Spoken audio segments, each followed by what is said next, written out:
आपली परवानगी असेल तर आधी इंग्लिशमध्ये बोलते थोडा वेळ आणि मग मराठीत बोलते.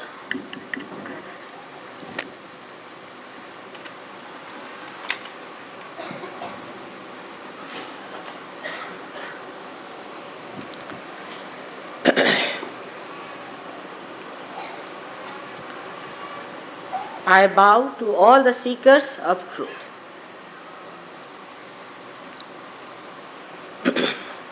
As I told you yesterday, that when we are seeking truth, whatever we find through our central nervous system is the truth. The rest of it is either your mental projection or your emotional projection or your physical projection. It has no connection with reality. For example, a person says that one can cure cancer with such and such medicine. Now, if that medicine is found out, is being practiced, and is being established as the real cure for cancer, then one can accept such a statement of a person that it's the true statement.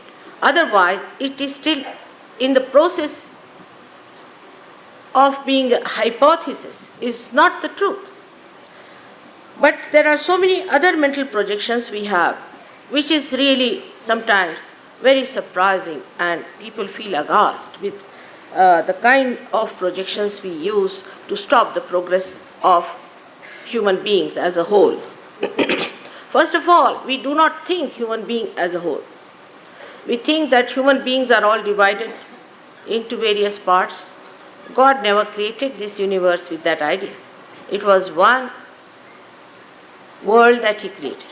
Only thing, to create some variety, He had different types of faces, features. That He did just because without the variety you cannot have beauty. So as a whole, if you have to see the humanity, we have to understand many mistakes we have committed, otherwise there is no end to our destruction. Today we are standing at a brim of a great disaster. It's a great shock we are awaiting. With whatever we have done so far in science, in mental processes, in building up our political, economic, big enterprises, all those are standing at a point where we are lost and we don't understand how are we going to go further. The reason is the mind, which is more Western mind, I should say, not the Eastern mind. But the Western mind goes ahead thinking of the future which does not exist. And when it enters into that area which does not exist, it creates so many problems of very localized type, in the sense that it has no relationship with the whole. For example, our whole science is based on analysis. When you start analyzing things, you go on analyzing it to such a limit that there's a doctor for one hand and doctor for another hand sort of thing happens. Apart from that, when you go on analyzing things like that, you do not know what you are doing. Is it detrimental to the whole or not?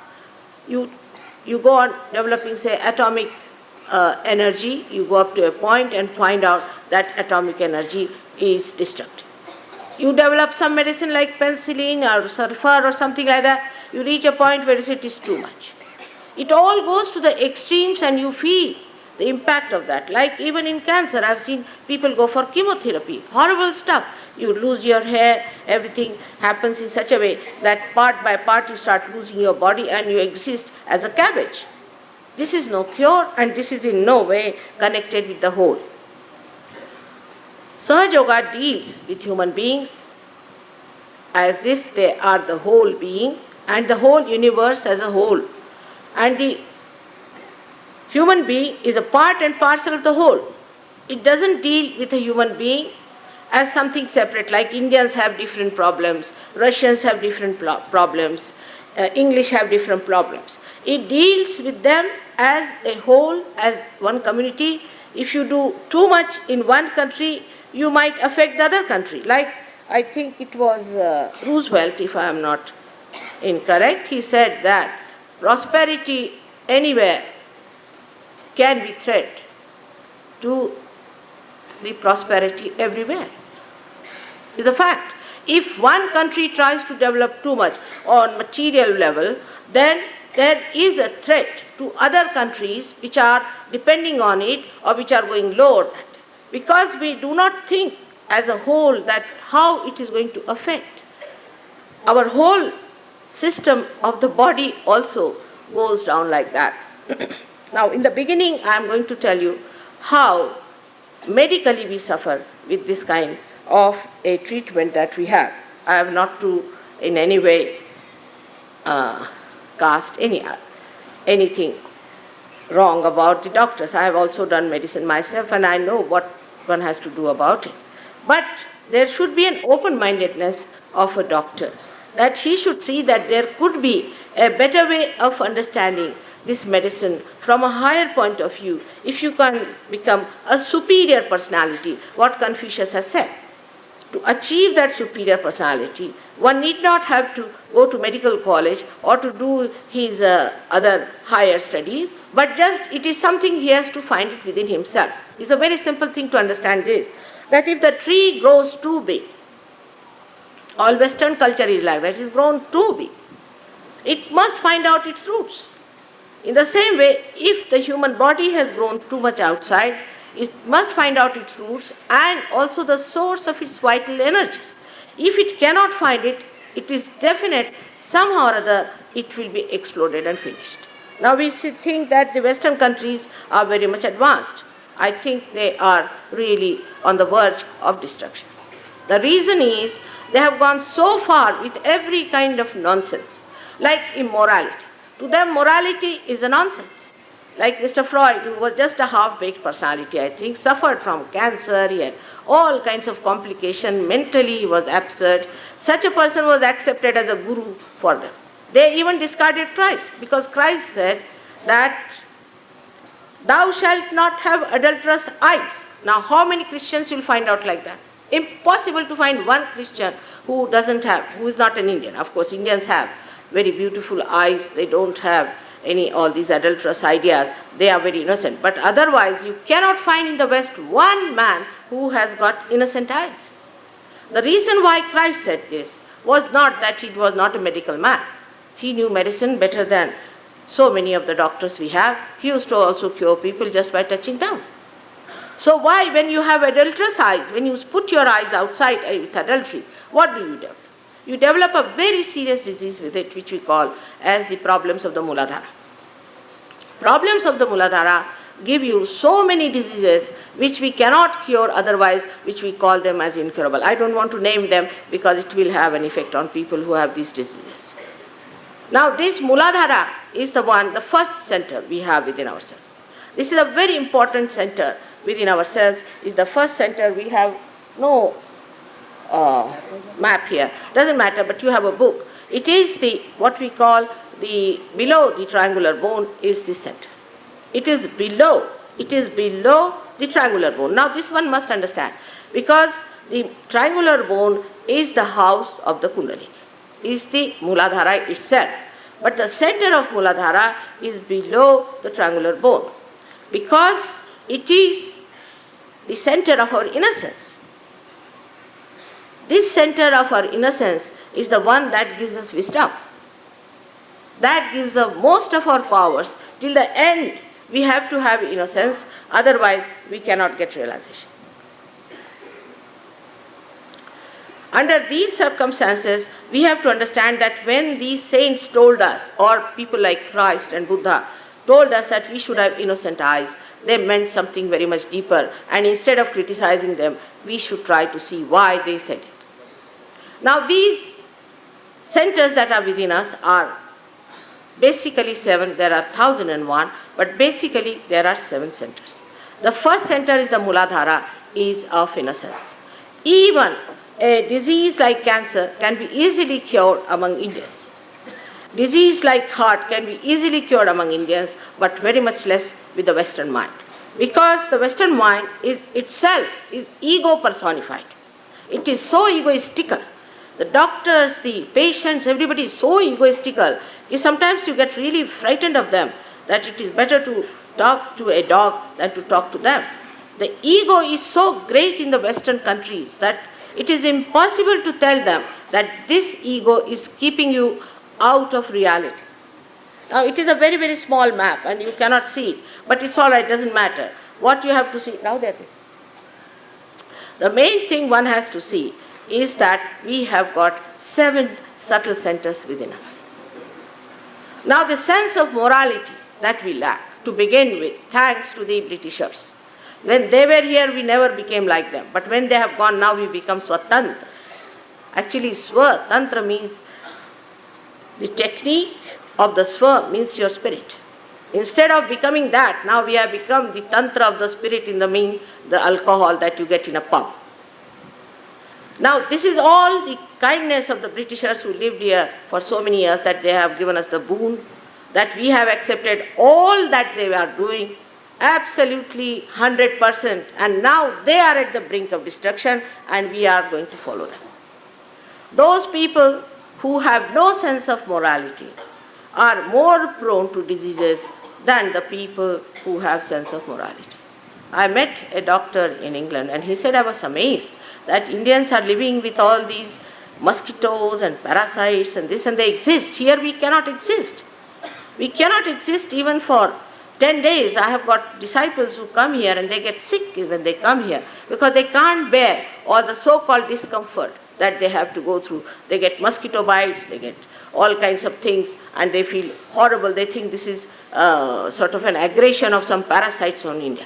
But we see our Indians are quite healthy people. The reason is they are moral. If they were not moral, they would have been finished on no time. But they are moral people. Their morality is keeping them. Despite all that we have done to them, the way they are deprived, they haven't got food, they are starving, whatever it is, the morality is their power with which they are existing today. And because of that, only you can give them realization very easily. Like yesterday you saw, you all got realization so easily. Can you imagine such a thing in England or anywhere where I go to about 14 countries, oh God. I have to work for days together, break my hands and legs and everything. It pains me so much to raise their kundalini because they have no sense of morality. Here there must be some people who are like them, no doubt. But the crowd is such, the whole public is such which believes in the moral sense, in the morality of this country. And that's how it is easy to give them realization. So I bow to these people who are coming from villages, from smaller places, who are supposed to be very not so sophisticated, not so rich, nothing. But they have one great power within them, is their morality. And in these modern times, if anybody wants to talk about morality, he is an out-of-date person. First time I went to America, it was in 73. And they had started all these perversions, which I do not want to name in this holy areas. I don't want to talk about those things. But when I went and told them, don't do these things. These will cause you troubles. They will give you diseases. They all shunned me. They said, no, we don't want. They preferred such gurus who said, go ahead with it. Do more. Doesn't matter. You practice it. It's very good. That will help you a lot. All such people became very popular there. While I told them, this will trouble you. And when I went now, last year, they used to telephone to me, Mother, we are already in it. We've got AIDS, we've got horrible diseases which are incurable, we are dying, now what to do? And such a mass of people. 65% of young people in America are not males, women, they are all frigid people. They are, if you go and see there, everybody has to go a psychiatrist, because they are all mentally off, I think. Something wrong with them. Are we all going to become like that, or we are going to come back to our moral sense in India? Now, because of these moral ideas and because of our high ideals, perhaps there are hypocrites also. No doubt, we have hypocrites. But doesn't matter. Hypocrites are hypocrites. Let us now devote ourselves to one idea, that I will become so powerful that nothing can tempt me to become immoral. That is very important. That is what is Sri Ganesh. Sri Ganesha that we have, this Maharashtra is a great country where we have got Ashtavinayakas. Ashtavinayakas are something that have come out of the Mother Earth. As it is said in the Bible, that whatever is produced by Mother Earth and by the sky should not be reproduced and worshipped. Because people started reproducing, selling those murtis and all that. But it has talked about the Swayambhu. And these Swayambhus are in this Maharashtra. That has saved Maharashtrians from getting into lives which are not moral. But I'm surprised, I hear the elite class is very anxious to become westernized, you see. And let them be westernized, I don't mind. But they should now go to Houston and stay there. They have got better hospitals than they have here. This is what you are in for. And as a mother, I'm sorry, I have to tell you very frankly, there's nothing to be learned from these wretched people. This is the word I have to use, I'm sorry to say, because I have seen them in and out and I'm shocked the way they are. There is no purity about the mother. This Freud had no purity of the mother, and that's what he has taught it. The second center, we can say the center important point is your own mother, the Kundalini, which is a pure thing, is purity, is the Shuddha Ichha. Now, how can he talk to these people? I have no words to say. They have no pure ideas of purity, no relationship of purity. Every woman to them, every man to them is nothing but a horrible sex point. I shouldn't say all these things, but because I know there are people who are taking to this Western culture so fast because it is Western, I better warn you, be careful on that. Your children will become hippies, they'll take to drugs, they'll get into all kinds of dirty habits and filth, and they'll come back with horrible diseases which are incurable. All such people who believe in the Western culture should go and settle down there and enjoy themselves. It's better to leave this country alone. This is what we have to understand, that all those people who believed that what's wrong? What's wrong? The wrong is not only physical, it is mental, emotional, and worst of all, it is spiritual. In every way, it is wrong to be immoral. And that is what is dharma, is the 10 valencies within us. These 10 valencies are nothing but dharma, which was preached by all the great saints. We can start it from Adinath, we can say Lao Tse, we can say Confucius, we can say Zoroaster, we can say Muhammad Sahib, we can say Nanak Sahib, we can say Janaka, we can say all of them are the representation or manifestation of Dattatreya, which we know very well in Maharashtra what is Dattatreya. But despite all that, we do not know, we will worship Dattatreya and we will not follow him. This is the only problem we have, that we have all the ideals, we have all the capacity to understand that this is something great, but we have no power to follow it because we are not samarth, we are not equal to the meaning of a human being. If we are powerful, then it is easy, it is much easier to be virtuous and righteous than to be something else.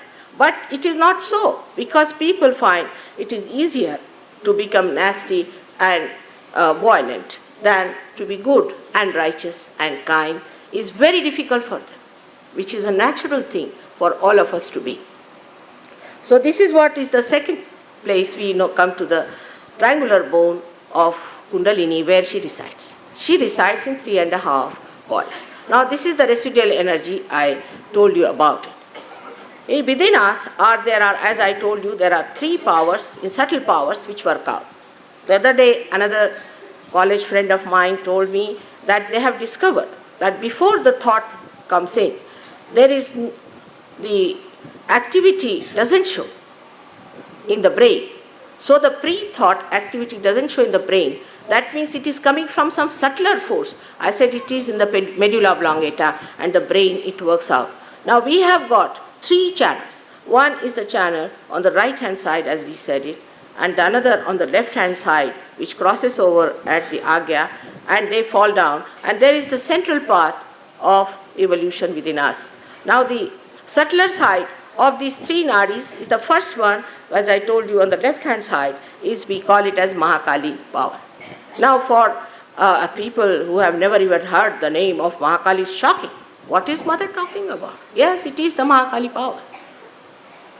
And this Mahakali power gives you the left sympathetic nervous system. The right one is the Mahasaraswati power. This one gives you the right sympathetic nervous system. The central one is the Sushumna. This is the path of our evolution. Throughout, we have evolved through this path of Sushumna, where you ascend up to the Sahasrara, and when you cross that, then you become a realized soul. This is called as the Mahalakshmi's power. Mahakali, Mahalakshmi, Mahasaraswati, and three of them put together in the brain, then become the Adi Shakti, the primordial mother, and that also we call it as the Adi Shakti's seat, that is above your head. Now you'll be surprised, in this Maharashtra, we have got all these 3.5 matras being expressed through the Mother Earth. Imagine this Maharashtra, how great it is. It has got Ashtavinayakas and 3.5 coils of these things shown here.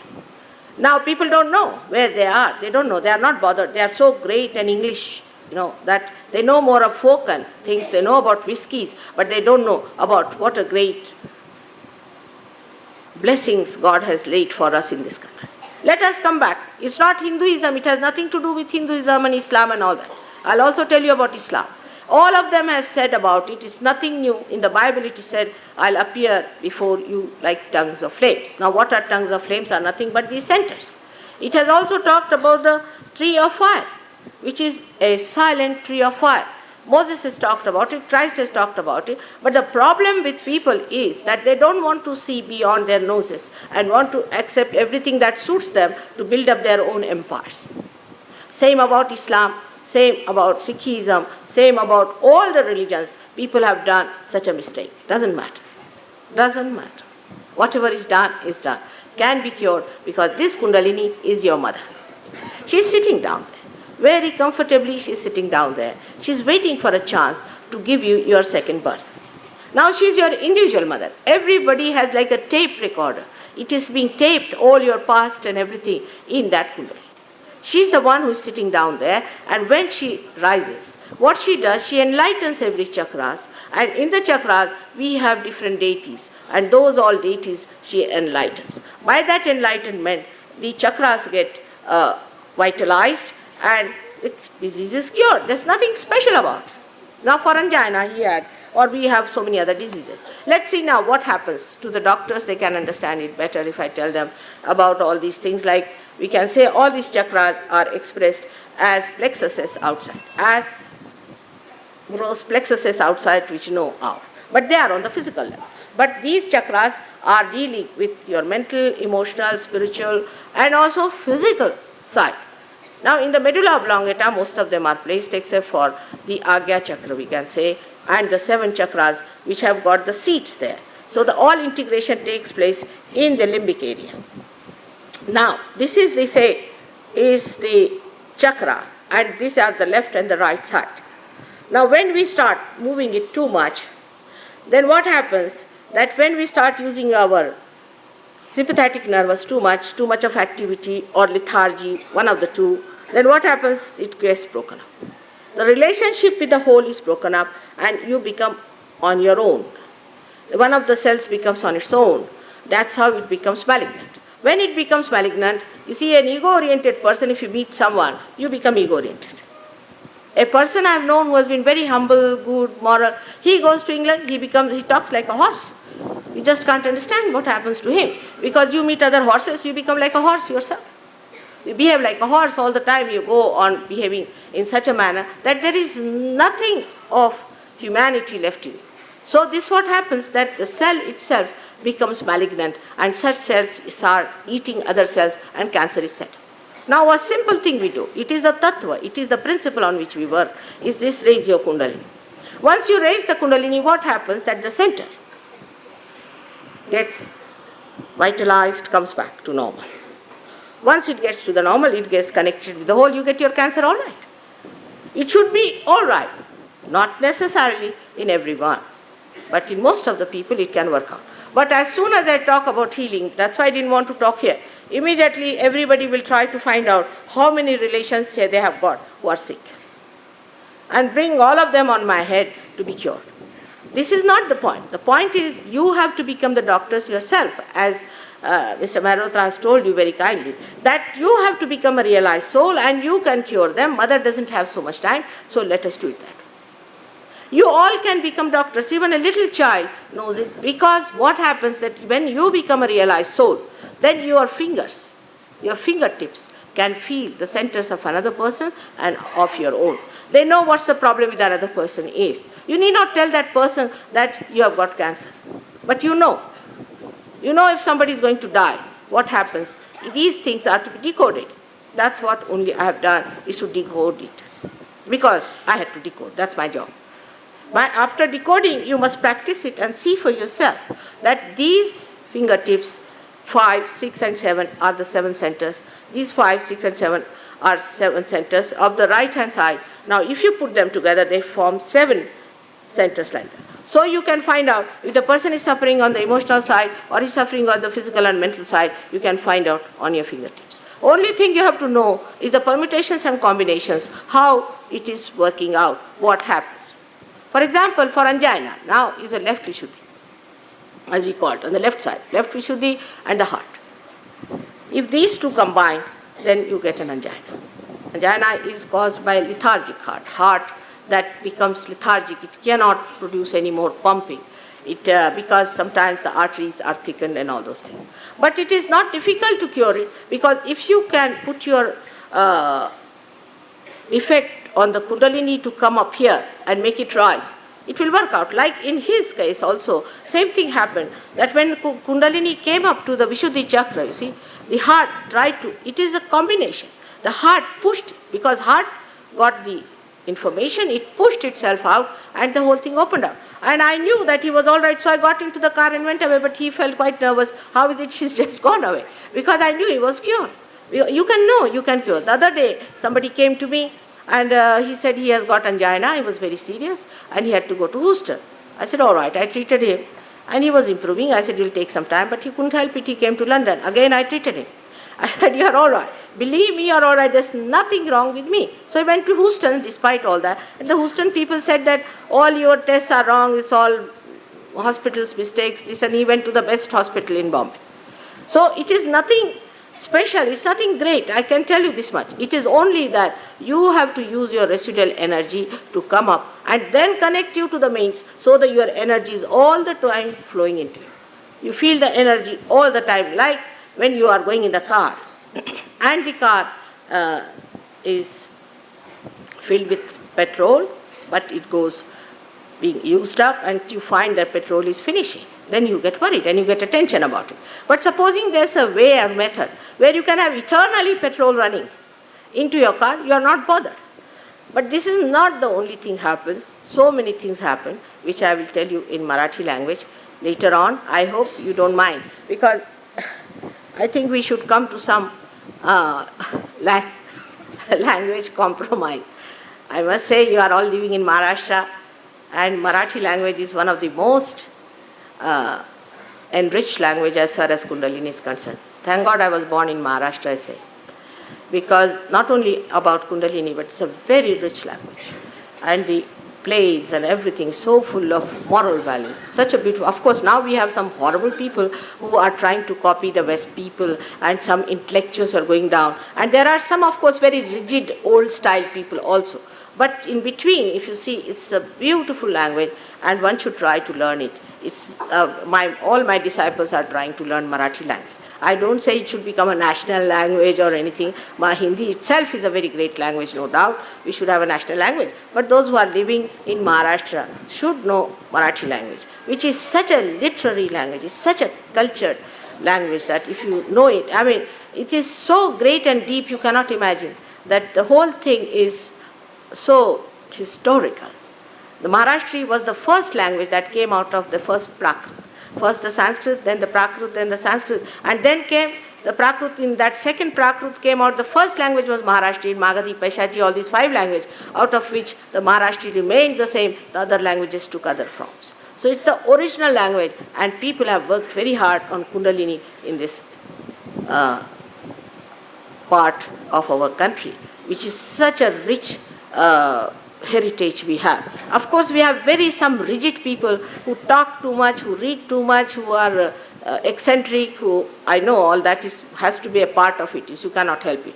But that doesn't mean that people are not understanding here the deeper side of human beings. It is in this country, in this part of the country, people have gone to the roots from the very beginning, from the Dattatreya's time, even earlier than that. In this country, they have worked it out and they have found out the basis on which we reside.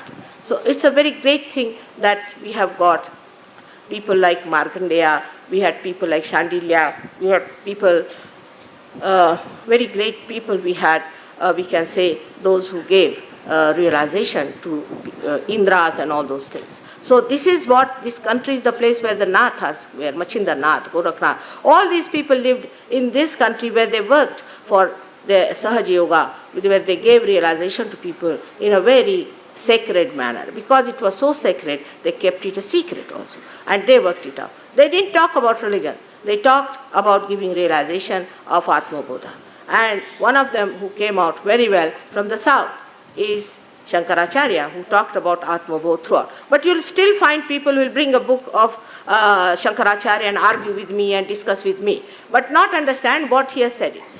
After realization, you will understand what all these things like Gita or Bible or Quran, all these things mean. So I have to tell you, these 7 chakras are within us, and you've got a book, you can go through and read it. But understand that it's a fact. Within us, all this power lies. So why not? We take to that power, which is our own, which makes us so powerful and so compassionate, so great, because this is what we have to be. Our evolution is not over. Our human awareness is not at that point. You'll be amazed. In the West, it is much more understanding. In the West, people have much more. The intellectuals in the West are much more my disciples than here. The reason is the intellectuals have reached their height of intellect and they know the limitations of intellect. And they also say that intellect has a capacity to cheat itself. So they understand it better than the so-called intellectuals in this country. It's very surprising. I think it is better that it should come from the West because we like the fashions to come from West. If it comes from the West, then people will take to it. Otherwise, here there are people who are challenging me, we'll give you 5,000 rupees if you can cure such and such person and this and that. This is absolutely, basically wrong. Because I have nothing to do with money and all that. It is nothing to do. On the contrary, come and see, get your realization. Why are you challenging me? Am I taking your money? Am I doing anything wrong to you? Why are you after my life? I have done no wrong to you. I have not brought anything that is disastrous to you. I don't want your votes. I am not in politics or economics or anything. Why should you be angry with me? The reason is they feel challenged. It is better. All of those who think they are intellectuals must have that true intelligence. That's what I find in the West. They have true intelligence, a sharp intelligence, to see the point that it exists, it is there, and then to respect that intelligence and to accept it full-hearted. That is what is needed today among the intelligent people, not to be tied down to whatever knowledge they are acquired, but the knowledge is unlimited. Even Newton, who was such a great scientist, said that, I am like a little child picking up pebbles on the shore of knowledge. Newton said that, but that kind of humility is gone now. People don't have that humble nature. They don't have that number. Actually, knowledge is more respected. Vidya vinayena shobhate. If you have respect, then you must have humbleness to see that there is another point which we should see. And if you have to really help people and yourself and the whole world at large, you must bow down to understanding that there could be a better way of solving these problems you have not solved at all. Because I tell you, all these projections are linear. They move in one direction, they fall off. Everything is linear. But Sahaja Yoga is a synthesis of everything. It's like the light in the center, it spreads all sides. It doesn't go to one side and falls off and again turns back to you to harm you. It is not that way. It is one point from where the light emits all over. So I have to request you to take your science and everything with great understanding. I had to learn science myself and also medicine just to talk to doctors is not the point. Also, if it's a doctor who is a realized soul, it helps a lot on the medical side. If it is a psychiatrist who is a realized soul, it helps tremendously for the mad people to get cured. So if you have got that knowledge, it is the epitome of that knowledge, is the main principle, the tattva of that knowledge which you catch. And once you have the principle, it's very easy to handle the whole situation. As my professors will tell you, I used to always top the list in my college schools, and I never used to study much. And because to me it came out very simple, because I knew the principle behind everything. So to weave them together was very easy for me, because it's the foundation I knew.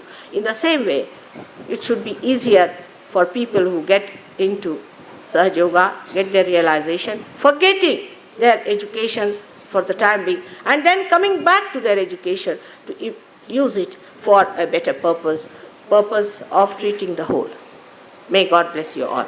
I hope I have been able to give you some introduction to Sahaja Yoga, but of course it's not possible to elaborately talk about Sahaja Yoga. I must have given at least 2,000 lectures only in England, so you'll be surprised. But they have got my tapes, and if you get your realization and if you are established, you can listen to those tapes, because we have certain ways of avoiding coming in contact with people who are just beginners. Let the beginners settle down. Once they are settled down, they have that much power to bear the truth. Otherwise, if you tell somebody the truth, he can come up and beat you. That's all he'll do. That's why they did. What was the need to crucify Christ? I can't understand. Can you explain?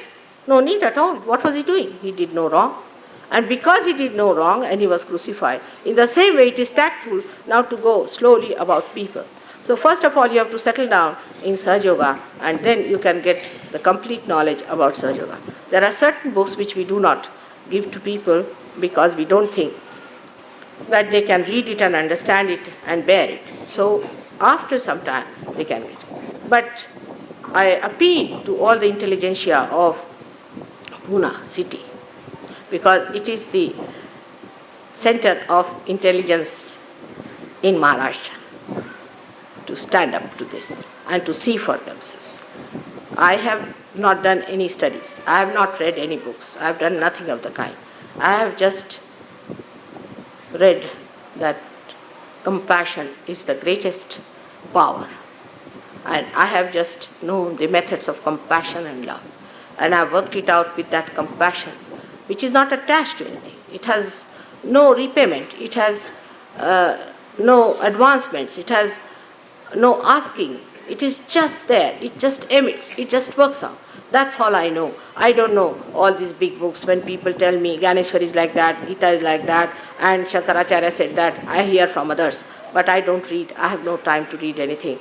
But I would say that you have to read yourself through Sahaja Yoga, and you can read others also very easily. And then what these books have said, you will understand better.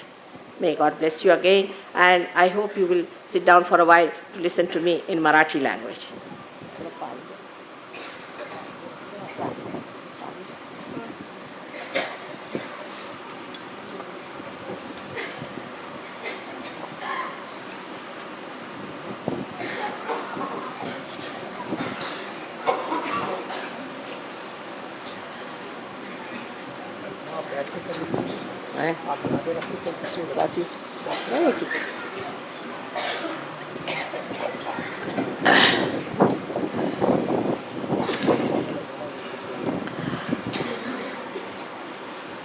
Marathi भाषेत किंवा हिंदी भाषेमध्ये वाङ्मयाला साहित्य असे म्हणतात. साहित्य म्हणजे सहहित, ज्याच्यामध्ये हित होईल ते साहित्य. कृष्णाच्या वेळेला असा वादविवाद निघाला, नेहमीच असतो म्हणा, प्रत्येकाच्या डोक्याला त्रास असतोच त्या गोष्टीचा, की असं म्हणण्यात आलेलं आहे की सत्यम वदेत प्रियम वदेत, ह्या दोन गोष्टींचा मेळ कसा बसवायचा. सत्य म्हटलं तर ते प्रिय होत नाही, प्रिय म्हटलं तर ते सत्य नसणार. तर ह्या दोन्हींचा मेळ कसा बसवायचा. तर कृष्णाने त्याची तोड सांगितली. सत्यम वदेत हितम वदेत प्रियम वदेत. जे बोलायचं ते हितकारी असलं पाहिजे. हित म्हणजे ज्याने तुमच्या आत्माचा उद्धार होईल, ज्याने तुम्हाला आत्मबोध होईल, ज्याने तुम्ही परमेश्वराच्या साम्राज्यात जाल, ते हित आहे. आणि ते जर तुम्ही सांगितलं तर ते सुरुवातीला जरासं वाटेलही की दुःखदायी आहे, इतकं प्रिय वाटणार नाही कदाचित, पण एकदा ते समजल्यावर आणि त्याचा फायदा झाल्यावर ते अत्यंत प्रिय वाटेल. आणि तेच सत्य आहे हेही जाणतील. अशी सांगड त्यांनी घातली की जे हित असेल ते सांगितलं पाहिजे. आणि तसंच आपल्याला जे हितकारी आहे असं मला वाटतं ते मी आपल्याला सांगते, ते आपण कोणताही राग मनात न ठेवताना ऐकून घेतलं पाहिजे.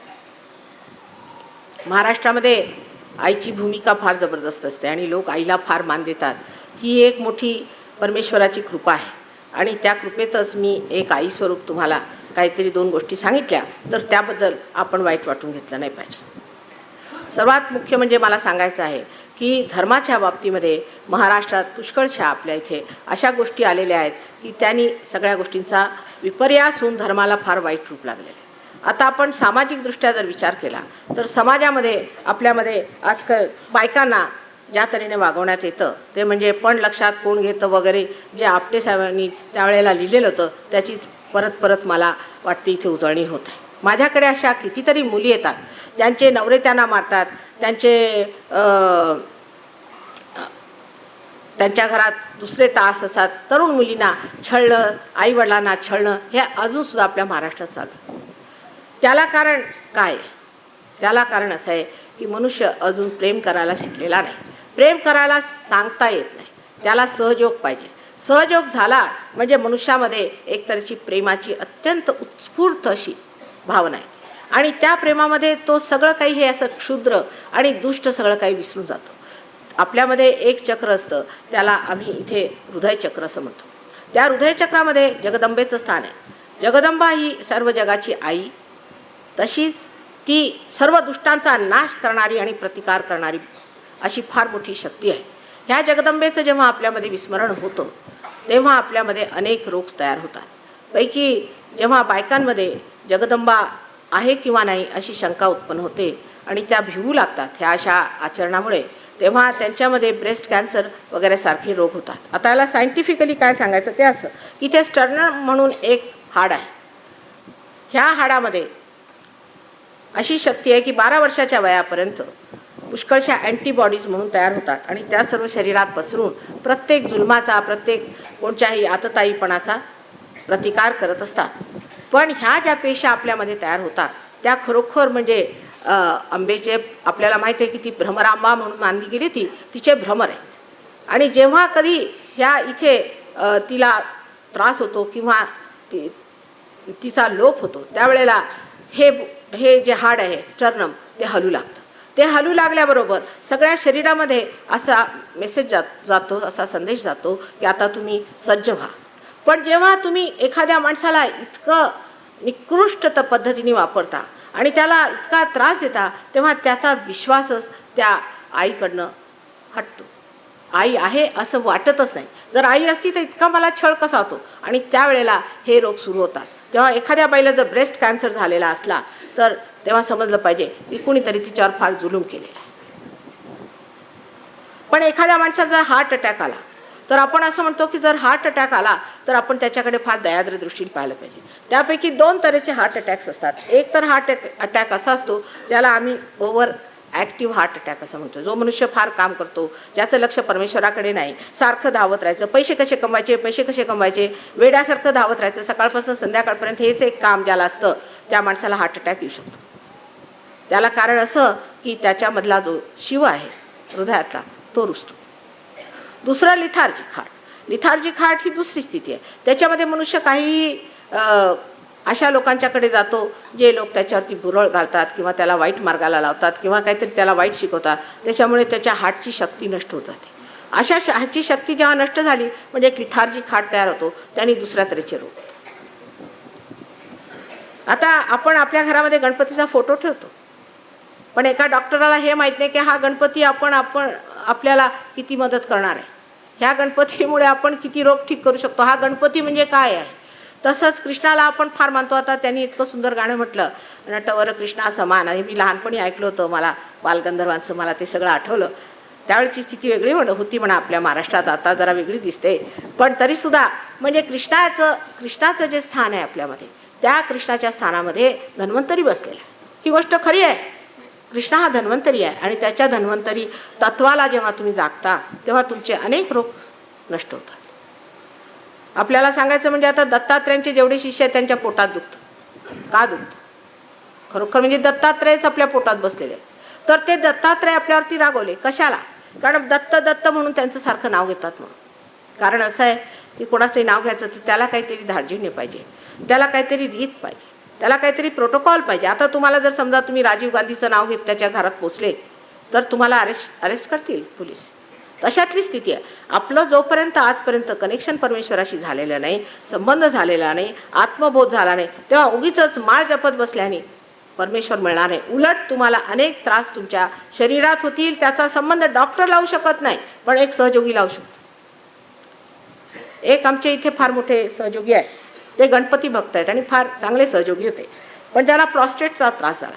ते माझ्याकडे आले, मला म्हणाले माताजी मला प्रॉस्टेटचा त्रास आहे. म्हटलं कमाल आहे बुवा, तुम्ही एवढे गणपती भक्त आणि आमचेही भक्त आणि तुम्हाला कसा प्रॉस्टेट झाला मला समजत नाही.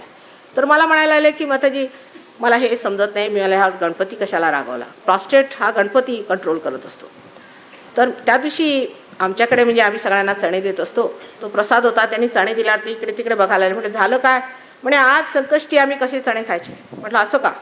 ज्या दिवशी गणपतीचा जन्म त्या दिवशी तुम्ही उपवास करता का? मग म्हणूनच गणपती रागवला. आता म्हटलं तुम्ही खा. ते खाल्ल्यावर पुण्याला आले, ही खरी गोष्ट आहे, तुम्ही त्यांना विचारा. खाल्ल्यावर पुण्याला आले तर डॉक्टर सांगतात तुमचं प्रॉस्टेट कसं बरं झालं? अहो गणपतीचा जन्म आहे, मान्य केलं पाहिजे. त्या दिवशी ते एक मोठ्या समारोहाने मानलं पाहिजे. अशा आपल्याकडे इतक्या विक्षिप्त कल्पना आपल्या धर्माच्या बाबतीत आलेल्या आहेत, त्या आपण शुद्ध मनाने आणखी स्वच्छतेने मान्य करून त्यांना हाणून पाडलं पाहिजे. आता सत्यनारायणाची पूजा हे म्हणजे अगदी खोट आहे. नारायण हा सत्य स्वरूप आहे. जसं सत्य साईबाबा तसं सत्यनारायण दिसते काहीतरी. अहो नारायण हे सगळं सत्य आहे. सत्य म्हणजे आपल्या ब्रेनमध्ये जे जाणवलं जातं ते सत्य. आणि हा इथे नारायण विराट बसलेला आहे आपल्या डोक्यामध्ये. स्वतः नारायण हे सत्य आहे. नारायण हे सत्य आहे आणि शिव हा आनंद आहे आणि ब्रह्मदेव हे चित्त आहे. जेव्हा जो साक्षात स्वयं साक्षातच सत्य आहे त्याला सत्यनारायण असं लावून करणारे लोक जे आहेत आणि जे पैसे उकळतात अशा लोकांच्या पूजेला जाऊ नये. आमच्या शिपिंग कॉर्पोरेशनच्या याला अशी सत्यनारायणाची पूजा झाली. मी स्पष्ट सांगते तुम्हाला, मी स्पष्ट सांगितलं हे करू नका. कुणी ऐकलं नाही. तिथे 4 माणसं दगावली. त्याच्यानंतर धर्माच्या बाबतीत सुद्धा आपल्या कोणत्या कल्पना जर आपण काढल्या नाही तर धर्माकडे लोक येणार नाहीत. कारण लोक असं म्हणतात की एवढं धर्म म्हणतात, आमचे वडील सकाळ संध्याकाळ पूजन वगैरे करतात आणि त्यांचा तापट स्वभाव तर जातच नाही. मग काय फायदा? बिघडायचं जातच नाही, मूर्खपणा जात नाही, मग धर्मात जाऊन तरी काय करायचं? धर्म हा नुसता तुम्हाला संतुलनात आणतो, पण जेव्हा तुम्हाला रिअलायझेशन होतं तेव्हा एक नाविन्य, एक नवीनच प्रकृतीचा किंवा एका नवीन पर्सनॅलिटीचा मनुष्य तयार होतो. असं व्यक्तित्व तयार होतं की त्या व्यक्तित्वाकडे बघूनच वाटतं की हे काहीतरी विशेष आहे. हे जे आपल्यामध्ये मनवंतर व्हायचं आहे, जे आपल्यामध्ये हे ट्रान्सफॉर्मेशन व्हायचं आहे, त्याच्यासाठी कुंडलिनी कार्यान्वित असते आणि ती झाल्याशिवाय आपल्यामध्ये ट्रान्सफॉर्मेशन येऊ शकत नाही. धर्माला उगीचच नाव ठेवण्यात काही अर्थ नाही आहे. धर्मातलं जे तत्व, जी कुंडलिनी आहे तिला धरलं पाहिजे. आणि जेव्हा ही कुंडलिनी तुमच्या जागृत होईल तुम्हाला आश्चर्य वाटेल. तुमचा चेहरा बदलून जाईल, तुमचं सगळं बदलून जाईल, तुमचा स्वभाव बदलून जाईल आणि तुम्ही एक अत्यंत सुंदर आनंदमय असा एक फार छान जीव होऊन जाईल. लोक बघून म्हणतील वा वा माताजी आम्ही बघितलं. आता आम्ही राहुरीला आमचे एक फार मोठे सहयोगी आहेत. ते आपल्या कलेक्टरच्या ऑफिसमध्ये गेले. तिथे गेले तर लोकांशी बोलू लागल्यावर ते म्हणे काहीतरी तुमचं दुसरंच दिसतं महाराज, आहे काय ते सांगा. आता ते त्यांच्या कच्छपी लागले, काय ते सांगा. त्यांचं काय नाही, आम्ही म्हणे आम्ही सहयोगी आहोत. ते काय असतं ते सांगा. करता करता त्या कलेक्टरेटमध्ये सहयोग पसरला. पण त्या माणसाचीच अशी छाप पडली की हा मनुष्य काहीतरी वेगळाच आहे. हे आगळे रूप जे आहे ते मिळवण्यासाठी फक्त कुंडलिनीचं जागरण पाहिजे. पण अजून लोकांच्या डोक्यात हे की आम्ही जे करतो ते कशाला सोडायचं माताजी, आम्ही सकाळीच उठून संध्या करतो आणि गायत्रीचा मंत्र म्हणतो, तर तुम्ही कशाला नाही म्हणता? गायत्रीचा मंत्र म्हणायचा प्रत्येकाला अधिकार आहे. पण केव्हा? जेव्हा सहयोग झाला तेव्हा. सहयोग झाल्यानंतर सुद्धा काही लोकांना गायत्री बरोबर आहे आणि काही लोकांना मुळीच नाही. म्हणजे जे राईट सायडेड लोक आहेत त्यांनी जर गायत्री म्हटली तर गेले का? कारण गायत्री ही उजवीकडे आहे, गायत्री कुठे आहे किंवा दुसरे मंत्र कुठे आहेत ते लोकांना माहिती नाही. तेव्हा त्यांना काय मंत्र म्हटले पाहिजे त्याला सुद्धा एक सर्वांना शास्त्र आहे. मंत्रांचं एक फार मोठं शास्त्र आहे. सर्व चक्रांवरती कोणचं मंत्र म्हणायचं ते माहीत असायला पाहिजे. राम राम राम राम म्हणत बसले की राईट हार्ट जिथे रामाचं स्थान आहे तेच धरतं. कारण तुम्हाला त्याचा अधिकार नाही. पहिली गोष्ट. दुसरी गोष्ट अशी की जेव्हा कुंडलिनी चालू होते तेव्हा तुम्हाला कळतं की ही कोणत्या चक्रावर थांबलेली आहे. ज्या चक्रावर थांबलेली आहे तो मंत्र म्हणायला पाहिजे. आता समजा पोटात दुखत असलं आणि तुम्ही जर विशुद्धी चक्राचा मंत्र म्हणत असले तर त्याचा काय फायदा होणार. तेव्हा त्याचं जे शास्त्र आहे ते समजून घ्यायला पाहिजे. त्याबद्दल कोणताही हट्ट केला तर तुमचंच भलं नाही होणार, आमचं काय जाणार आहे. आम्हाला काय मिळवायचं नाही जगामध्ये, सगळं मिळालेलं आहे. तेव्हा तुमचंच वाईट होणार आहे. आणि त्याचबद्दल हट्ट न करताना जाणून घेतलं पाहिजे की प्रत्येक मंत्र कसा म्हणायचा, तो कुठे म्हणायचा, कोणत्या वेळेला तो उपयोगात आणायचा आणि त्यांनी कुंडलिनीला कसं जागरण करून घ्यायचं. आता आम्ही सिद्ध कसं करतो. समजा आम्ही म्हटलं की श्रीकृष्णाचं स्थान विशुद्धी चक्रावर समजा म्हटलं, तर एखाद्या मुसलमान म्हणे कशावरनं. बरं, आता आम्ही कुंडलिनी चढवतो. कुंडलिनी जेव्हा इथे आली त्यावेळेला श्रीकृष्णाचं नाव नाही घेतलं तर ती चढायची नाही. जर इथे थांबली असली तर श्रीकृष्णाचंच नाव घ्यायला पाहिजे. पण ते एऱ्या गबाळ्याने घेतलेलं चालत नाही, त्याला सहयोगी पाहिजे. जर सहयोगी अधिकारी असतो त्याने जर श्रीकृष्णाचं नाव घेतलं की बाबा श्रीकृष्णा जागृत होईल, तर कोणतीही भुपाळी न म्हणतानाच ते जागृत होतात. आणि जागृत झाल्याबरोबर तिथून कुंडलिनी अशी सुंदर वर चढते की सगळं विशुद्धी चक्राचे प्रॉब्लेम सॉल्व्ह होतात. तेव्हा हे मंत्र काय आहेत, त्या मंत्रांना काय चालना द्यायची, कुठे द्यायची ते शिकलं पाहिजे. तसंच आपण जे म्हणतो नेहमी की फक्त आपले जे अवतार आहेत तेवढे मानायचे, बाकी मानले की आपण बाटलो, ती गोष्ट खोटी. आता ख्रिस्त हा महाविष्णू होता, ह्याचं प्रत्यंतर आहे. महाविष्णू साक्षात महाविष्णूचा अवतार आपल्या ह्याच्यामध्ये देवी महात्म्यात लिहिलेला आहे. आता देवी महात्म्य आजकाल वाटतं कोण, त्यांना वेळ कुठे आहे देवी महात्म्य वगैरे वाचायला. पण ज्यांनी वाचलं असेल त्यांनी महाविष्णूचं वर्णन वाचावं. महाविष्णू हा साक्षात क्राइस्ट आहे, त्याचं सगळं वर्णन त्याच्यात आलेलं आहे. पण तो क्राइस्ट, कृष्णाचा मुलगा म्हणून क्राइस्ट, कृष्ण कृषी करत होता म्हणून तो कृष्ण झाला, कारण त्यांनी कृषी केली. आता आम्ही त्याचं काढतोय, जेवढं काही उत्पन्न होतं ते आम्हाला मिळून राहिलं आहे, त्याची कृषी होती. आणि क्राइस्टचं नाव सुद्धा त्याच्यापासून आलेलं आहे. आणि जिजसचं नाव यशोदेपासून आलेलं आहे. आमच्या उत्तर प्रदेशामध्ये यशोदेला जसोदा म्हणतात, जसू माता. तसंच त्याला येशूसुद्धा म्हणतात. खरोखर म्हणजे हिब्रू भाषेमध्ये त्याला येशू असं म्हणतात. तसंच मोहम्मद साहेब, आता मोहम्मद साहेब म्हणजे मुसलमान असं कशानं, ते आल्यानंतर मुसलमान धर्म आला ना. मोहम्मद साहेब म्हणजे मोहम्मद, महामेधा, सगळी मेधा ज्यांनी धरलेली आहे तो मोहम्मद. त्यांनी जे सांगितलं की तुमच्या उत्क्रांती काळामध्ये तुमच्या हातामध्ये थंड वारे. अहो सगळा नमाज म्हणजे दुसरं तिसरं काय नसून कुंडलिनीचं जागरण आहे. पण त्या मुसलमानांना कुणी जाऊन सांगायचं, आणि जर कुणी सांगितलं की माताजी असं सांगतात तर मला मारायला धावतील, दुसरं काय येत नाही, वेड्यासारखं मारायला धावायचं. अहो ऐकून घ्या, प्रत्येक गोष्टीत राग करायचा. काही सांगितलं माताजी असं बोलतात का, आता मी ठीक करतो त्याला, सगळे मलाच ठीक करायला लागले. तर कोणताही अवतार जगात आला, आता लाउत्सेत आपण ऐकलं नसेल नाव त्याचं, कन्फ्युशियस नाव ऐकलं असेल, साक्षात दत्तात्रेय. मोहम्मद साहेब साक्षात दत्तात्रेय. काय करता तुम्ही. नानक साहेब साक्षात दत्तात्रेय. आणि काय आता भांडणं सिखांची तुमची लागली आहेत, मला समजतच नाही कसं काय होऊन राहिलंय. सिखांनाही कळत नाही, तुम्हालाही कळत नाही. अरे आपण एकाच परमेश्वराची मुलं आहोत. कशाची भांडणं काढली तर कशाचे झगडे काढले. ह्या सर्व गोष्टींना एकत्र राहण्यासाठी सम्यक दर्शन व्हायला पाहिजे. आणि ते सम्यक दर्शन फक्त आत्म्यातच होतं. कारण आत्मा हा कलेक्टिव्हली कॉन्शियस आहे, म्हणजे त्याला सामूहिक चेतनेत जागृत आहे. ही जी सामूहिक चेतना, जी सर्वांच्यामध्ये चेतना आहे त्याच्यात तो जागृत आहे. आणि ती आपल्या हातात जाणवू लागली म्हणजे आपल्याला कळतं की दुसरा कोण आहे रे. आता हे मला म्हणाले की माताजी तुम्ही आम्हाला बरं केलं वगैरे वगैरे. मला हसायला हे येतं की अहो मी मलाच बरं केलं, ह्यानं काय बरं केलं. कारण ते माझाच पार्ट अँड पार्सल आहे ना. जर तुम्ही माझ्याच अंगातले अंग प्रत्यंग आहात तर मी कुणाला बरं करते आणि कुणावर उपकार करते ह्याचंच मला हसायला येते. कारण जेव्हा तुम्हीच माझ्या हातपाय आहात, डोळे आहात, कान आहात, तर मी कुणाला बरं करते. सगळे तुम्ही माझ्याच अंगात असल्यामुळे मी कुणाला बरं करते. ही सर्व कल्पना आम्ही कुणाला बरं करतो, त्यांच्यावर आम्ही उपकार केले वगैरे, हे सगळं बेकारचं आहे. कारण त्यावेळेला तुम्ही जे असं म्हणता तेव्हा तुम्हाला हे अहंकार आहे आणि तुमच्यामध्ये अशी भावना आहे की तुम्ही काहीतरी करता. खरं म्हणजे मानव काही करत नाही. काय केलं आपण, समजा एक झाड पडलं तर आपण स्टेज केलं, फार मोठी काम केली, स्टेज केलं. अहो ते मेलेलं झाड आणि मेलेलं स्टेज, एकही जिवंत कार्य करून दाखवा. ह्या फुलातनं एकाही माणसाने जर फळं काढून दाखवली तर मी मानायला तयार आहे. आजपर्यंत आपण एकही जिवंत कार्य केलं नाही. पहिल्यांदा सर्वप्रथम कुंडलिनीचं जागरण हे जिवंत कार्य. आणि मग आश्चर्याची गोष्ट हे जेव्हा घडतं, जेव्हा तुम्ही सहयोगी होता तेव्हा फळझाडांवर तुम्ही जर आपले व्हायब्रेशन्स दिले तर ती फळझाडंसुद्धा अगदी अशी टवटवीत होता. आश्चर्य वाटतं. एखादं मेलेलं झाड असलं त्याला सुद्धा जर तुम्ही व्हायब्रेशन्स दिले तर ते इतकं टवटवीत होऊन अगदी फळांनी भरून जातं. आमच्या राहुरीला पुष्कळ असे एक्सपेरिमेंट्स आलेले आहेत. तर गव्हाला 10 पट उत्पन्न आलं भरघोस. तुम्ही जर बघितलं एखादं सहयोगाचं जर तुम्ही जाऊन तिथे शेत बघितलं तर तुम्ही लगेच म्हणा हे शेत कुणाचं आहे. आणि कमालीचे एक्सपेरिमेंट्स आता ऑस्ट्रियामध्ये एका सायंटिस्टने केलेले आहेत आणि त्याच्यावर त्यांनी पेपर काढलेला आहे. मला माहिती आहे ह्या सर्व गोष्टी परदेशातून इथे आल्या आपण मान तुकून ते मानून घेऊ, पण हे एका अर्थाने चुकतं, कारण हा तुमचा वारसा आहे. सांगायचं म्हणजे असं की बाहेरच्या लोकांना गणपती समजायचं म्हणजे माझं डोकं दुखतं. त्यांनी गणपती कधी ऐकलेला नाही आणि इथे ज्यांना गणपती माहीत आहे ते ऐकायला तयार नाहीत. अशा परिस्थितीत कसं ह्याला ठीक करायचं ते समजत नाही कधी कधी. म्हणूनच मी फक्त खेडेगावात जाऊन तिथे शरणागत होते. त्यांना खेडेगावातली माणसं ती साधी बोळी पटकन पार होतात आणि नंतर त्यांच्याशी बोलायला लागलं म्हणजे वाटतं साक्षात कबीर बोलतोय, साक्षात कबीराचं भाषण चाललंय असं वाटतं. इतके सुंदर त्यांचे बोल निघतात की असं वाटतं तुकाराम, साक्षात तुकाराम. ते मला बरं वाटतं.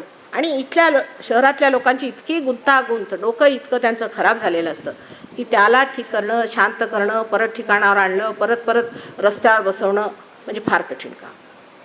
दुसरं असं आता आजाराबद्दल सुद्धा तीच गोष्ट आहे. आता एखादा आजारी मनुष्य असला की आपल्याला वाटतं माताजी माझ्या नवऱ्याला ठीक करा, अमक्याला ठीक करा. पण सांगायचं म्हणजे असं की कोणताही रोग बरा करायचा म्हणजे त्याला थोडंसं कष्ट करावं लागतं. हे जरुरी नाही की एकदमच तो ठीक होऊन जाईल. बरं झालं ते ठीक, समजा आम्ही कष्टही केले, ठीक केलं, पण तरी ये रे माझ्या मागल्या परत त्यांनी ते करायचंच नाही जे सांगितलेलं आहे, ध्यान करायचं नाही का नाही, परत त्या आजारी. एका बाईला, एका गुजराती बाईला मी ठीक केलं. त्या बाईला निदानदा 5दा मी ठीक केलेलं आहे. तिला कधी कॅन्सर होतो तर कधी हार्ट झालं तर कधी हे झालं. मी इतकी कंटाळून गेले की तिचा आता फोन आला म्हणजे सांगते नको, कारण ती ध्यान करत नाही. प्रत्येक वेळा माताजींनीच करायचं. आणि मग आता ह्याच्यात गहनात गेलं की असं बघायचं आपण आत्मा झालो. आत्मा झालो तरी त्या आत्म्याचा प्रकाश आपण प्रत्येक ठिकाणी फिरवला पाहिजे. तो आत्मा आपण जाणला पाहिजे. त्या आत्म्याच्या आनंदात आपण आलो तसा दुसऱ्यांना आपण आनंद दिला पाहिजे. आणि तो देताना आपण काही देतो अशातली गोष्ट नाही. एक जर दिवा पेटलेला आहे तर तो दुसरा दिवा तो पेटवू शकतो. आणि अशा एकंदर एक नवीन वातावरणात आपण रममाण होतो. त्या गहनात आपण उतरतो. त्या गहन स्थितीमध्ये जेव्हा मनुष्य येतो तेव्हा त्याला हा सगळा क्षुद्र विचार येत नाही आणि त्याच्यातले जे क्षुद्र आजार आहेत वगैरे सगळे गळून पडतात. आणि जसं एखादं डोहातनं किंवा एखाद्या घाणेरड्या अशा डबक्यातनं सुद्धा कमळं निघतात, तशी मी बघते की कसे लोक वर येऊन सुंदर कमळासारखे बहरलेत आणि सबंध त्यांच्या सुगंधाने ते डबकं सुद्धा अगदी सुंदर भरून गेलं, दिसतच नाही, म्हणजे सगळं छापून टाकलेलं आहे. अशा रीतीने घडत चाललेलं आहे. आणि हे जास्त आपल्या महाराष्ट्रात घडलं आहे. इतकंच नव्हे पण आपल्या खेडेगावात घडलं आहे. माझं मुख्य कार्य खेडेगावात आहे. तुमच्या पुण्याला मी कमी येते कारण ही पुण्यभूमी आहे, पण त्या पुण्यभूमीचं तुम्ही काय करून ठेवलं आहे मला हे समजत नाही. सर्व तऱ्हेचे प्रकार आहेत, नाना प्रकार, नाना तऱ्हा. तेव्हा सगळ्यांशी डील करता करता मी आपलं विलेजेसमध्ये काम सुरू केलेलं आहे आणि अनेक तऱ्हेने तिथे उन्नती होत आहे. आता पुण्याच्या लोकांनी त्या बाबतीत थोडी सावधानी जर घेतली आणि समज जर घेतला तर सहयोग सांभाळणं काही कठीण नाही आहे. सगळ्यांनी सहयोगाच्या केंद्रावर जावं, सहयोग समजून घ्यावा आणि आपली कुंडलिनी स्थिर केली पाहिजे, मास्टरी केलं पाहिजे. उदाहरणार्थ गाडीला एक ब्रेक असतो, आणखीन एक त्याला ॲक्सेलरेटर असतं. तसं आपल्यामध्ये ह्या 2 शक्ती आहेत, एक ब्रेक आहे आणि ॲक्सेलरेटर. आणि तुम्ही ड्रायव्हिंग शिकता तेव्हा या दोन्ही गोष्टी तुम्ही वापरत असता. जेव्हा तुम्हाला संतुलन येतं तेव्हा तुम्ही धर्मामध्ये स्थापन झाले. धर्मात स्थापन का व्हायचं? कारण तुम्हाला पुढे जायचं आहे, तुम्हाला उड्डाण करायचं आहे. म्हणून नंतर ती मोटर जेव्हा व्यवस्थित तुम्ही चालवू लागला तेव्हा तुम्ही ड्रायव्हर झालात. तुम्हाला मान्य केलं, तुम्हाला सर्टिफिकेट मिळेल, तुम्ही ड्रायव्हर झाला. पण मालक बाहेर बसलेला आहे. पण जेव्हा तुम्ही मालक होता आणि आपल्यातला ड्रायव्हर आणि ह्या दोन्ही संस्था बघता तेव्हा म्हणायचं तुम्ही खरे सहयोगी झाला. ही पहिली स्थिती येते जेव्हा निर्विकल्प समाधी पूर्णपणे प्रस्थापित होते. सुरुवातीला फक्त तुम्हाला निर्विचार समाधी येते, म्हणजे ह्या वेळेला बहुतेक तुम्ही सगळे निर्विचार आहात, काहीही विचार डोक्यात नाही. पण हे सध्या एकतर्फी काम आहे, अजून तुमची मेहनत झालेली नाही. पण कुंडलिनी उचलल्यामुळे आज्ञाचक्राला तिने पार केलं आहे, म्हणून तुम्ही निर्विचारात बसले. पण ह्याच्या पलीकडे आता ब्रह्मरंध्र छेदल्यावर सुद्धा ही कुंडलिनी जमवली पाहिजे, कारण जिथे जिथे तुम्हाला त्रास आहे तिथे जाऊन ती कुंडलिनी तुमची सगळी मदत करणार आणि तुम्हाला बघणार आहे. तेव्हा तिला कसं उचलायचं, तिला वर कसं आणायचं, तिला कसं बांधायचं हे शिकलं पाहिजे नम्रपणे. तुम्ही किती मोठे शिक्षक असोत, विद्वान असोत किंवा काहीही असो नात का, हे शिकायला पाहिजे. हे शिकल्यानंतर ती कुंडलिनी तुम्ही स्थावर केल्यावर थोड्या दिवसात तुमच्यात निर्विकल्प समाधी येते. ती समाधीची स्थिती आल्यावरती तुमच्या हातातनं असे व्हायब्रेशन्स निघून ते वर जाणार. आणि आता इतका समाज सहयोगात आल्यामुळे काही भिण्याचं कारण नाही. पूर्वीच्या काळी म्हणजे लोक नुसते छळत असत. एकही मनुष्य पार झाला की त्याला छळत सुटायचं. मग त्याला असं वाटायचं की जिवंतपणे समाधी घेतलेली बरी, पण ह्या लोकांना मूर्खांच्यामध्ये राहायला नको, अशी स्थिती व्हायची. पुष्कळ मला असे इथे आपल्या महाराष्ट्रात सुद्धा 2-4 असे लोक आहेत की जे पोचलेले आहेत, गुरु आहेत, पण ते म्हणतात माताजी आम्हाला यायला सांगू नका, आम्ही जंगलातच बरे. म्हटलं का? माझे हातपाय मोडले. कुणी म्हणतं माझं डोकंच हे करून टाकलं, त्यांनी चेंदून टाकलं. तेव्हा ते म्हणतात 12 वर्ष तुम्ही मेहनत करा म्हणत. आता 12 वर्ष झाले म्हणा, पण अजूनही ते यायला तयार नाही. ते म्हणतात अजून बघू, अजून न्यूजपेपरमध्ये तुमच्या विरुद्ध लोक लिहितातच आहेत, जेव्हा ते थांबेल तेव्हा येऊ. म्हणजे आता किती वर्ष ते वर टांगून बसणारे देवाला ठाऊकी. तेव्हा आपल्याला सांगायचं असं की आता आपणच आपले गुरु आहात, आपणच स्वतः उभं राहायचं आणि ह्या कार्याला लागलं पाहिजे. आधी सहज सुगम आहे ते उगाच आपण दुर्गम करून घेतलेलं आहे. असं रामदास स्वामींनी सुद्धा सांगितलं आहे, सगळ्यांनी सांगितलं. आता कोणताही तुम्ही वाचलं तर त्याच्यातलं हे सरळ सहज आहे, ते कशाला एवढं कठीण करून ठेवलेलं आहे सहज.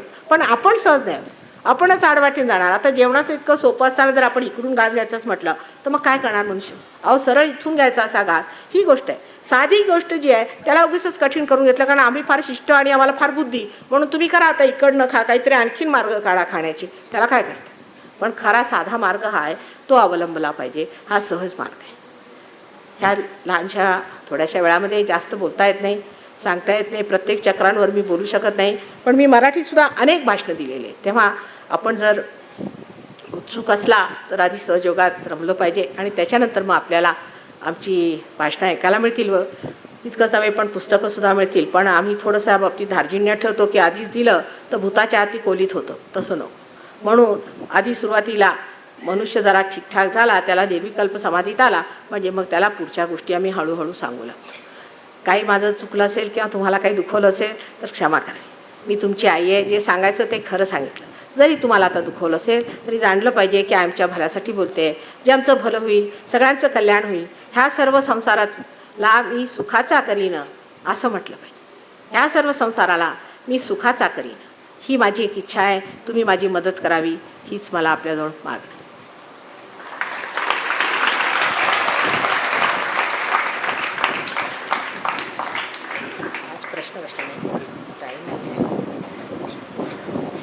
प्रश्न में क्या होता है कि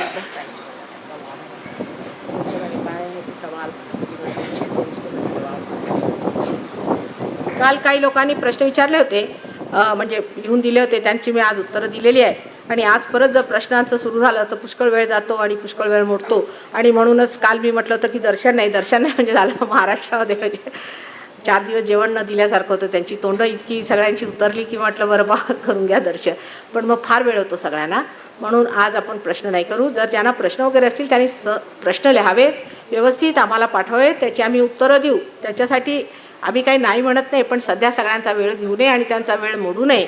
म्हणून आपण आता सहयोग पद्धतीने कुंडलिनीचं जागरण करून घेऊया.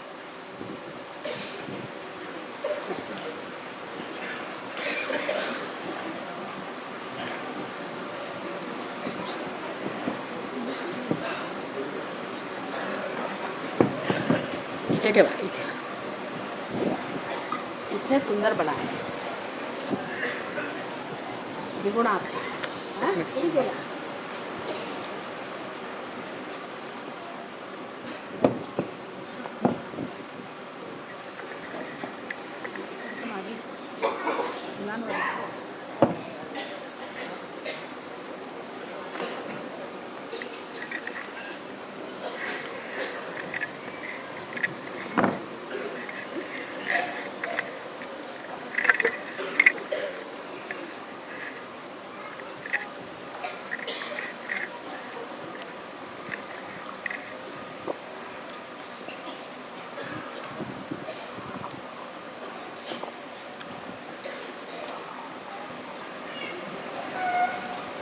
काय 50 काढले तुम्ही तर तुम्हाला काही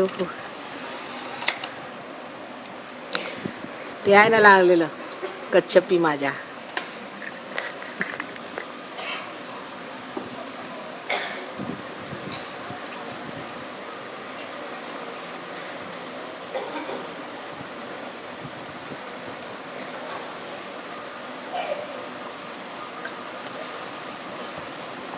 तुम्ही चांदीच्या ग्लासात वगैरे देऊ नका, नाही तर परत कुणी विचारतील चांदीच्या ग्लासात कशाला दिलं म्हणून.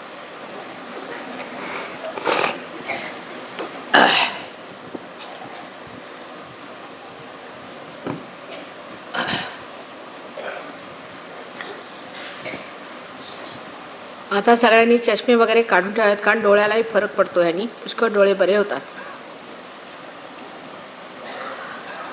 अतिवाचनाने वगैरे सुद्धा आपले डोळे खराब होतात, बऱ्याच गोष्टीमुळे डोळे खराब होतात. पण कुंडलिनी जागरण झाली आणि आज्ञाचक्राला तिने प्लावित केलं म्हणजे चष्म्याचा सुद्धा त्रास कमी होतो.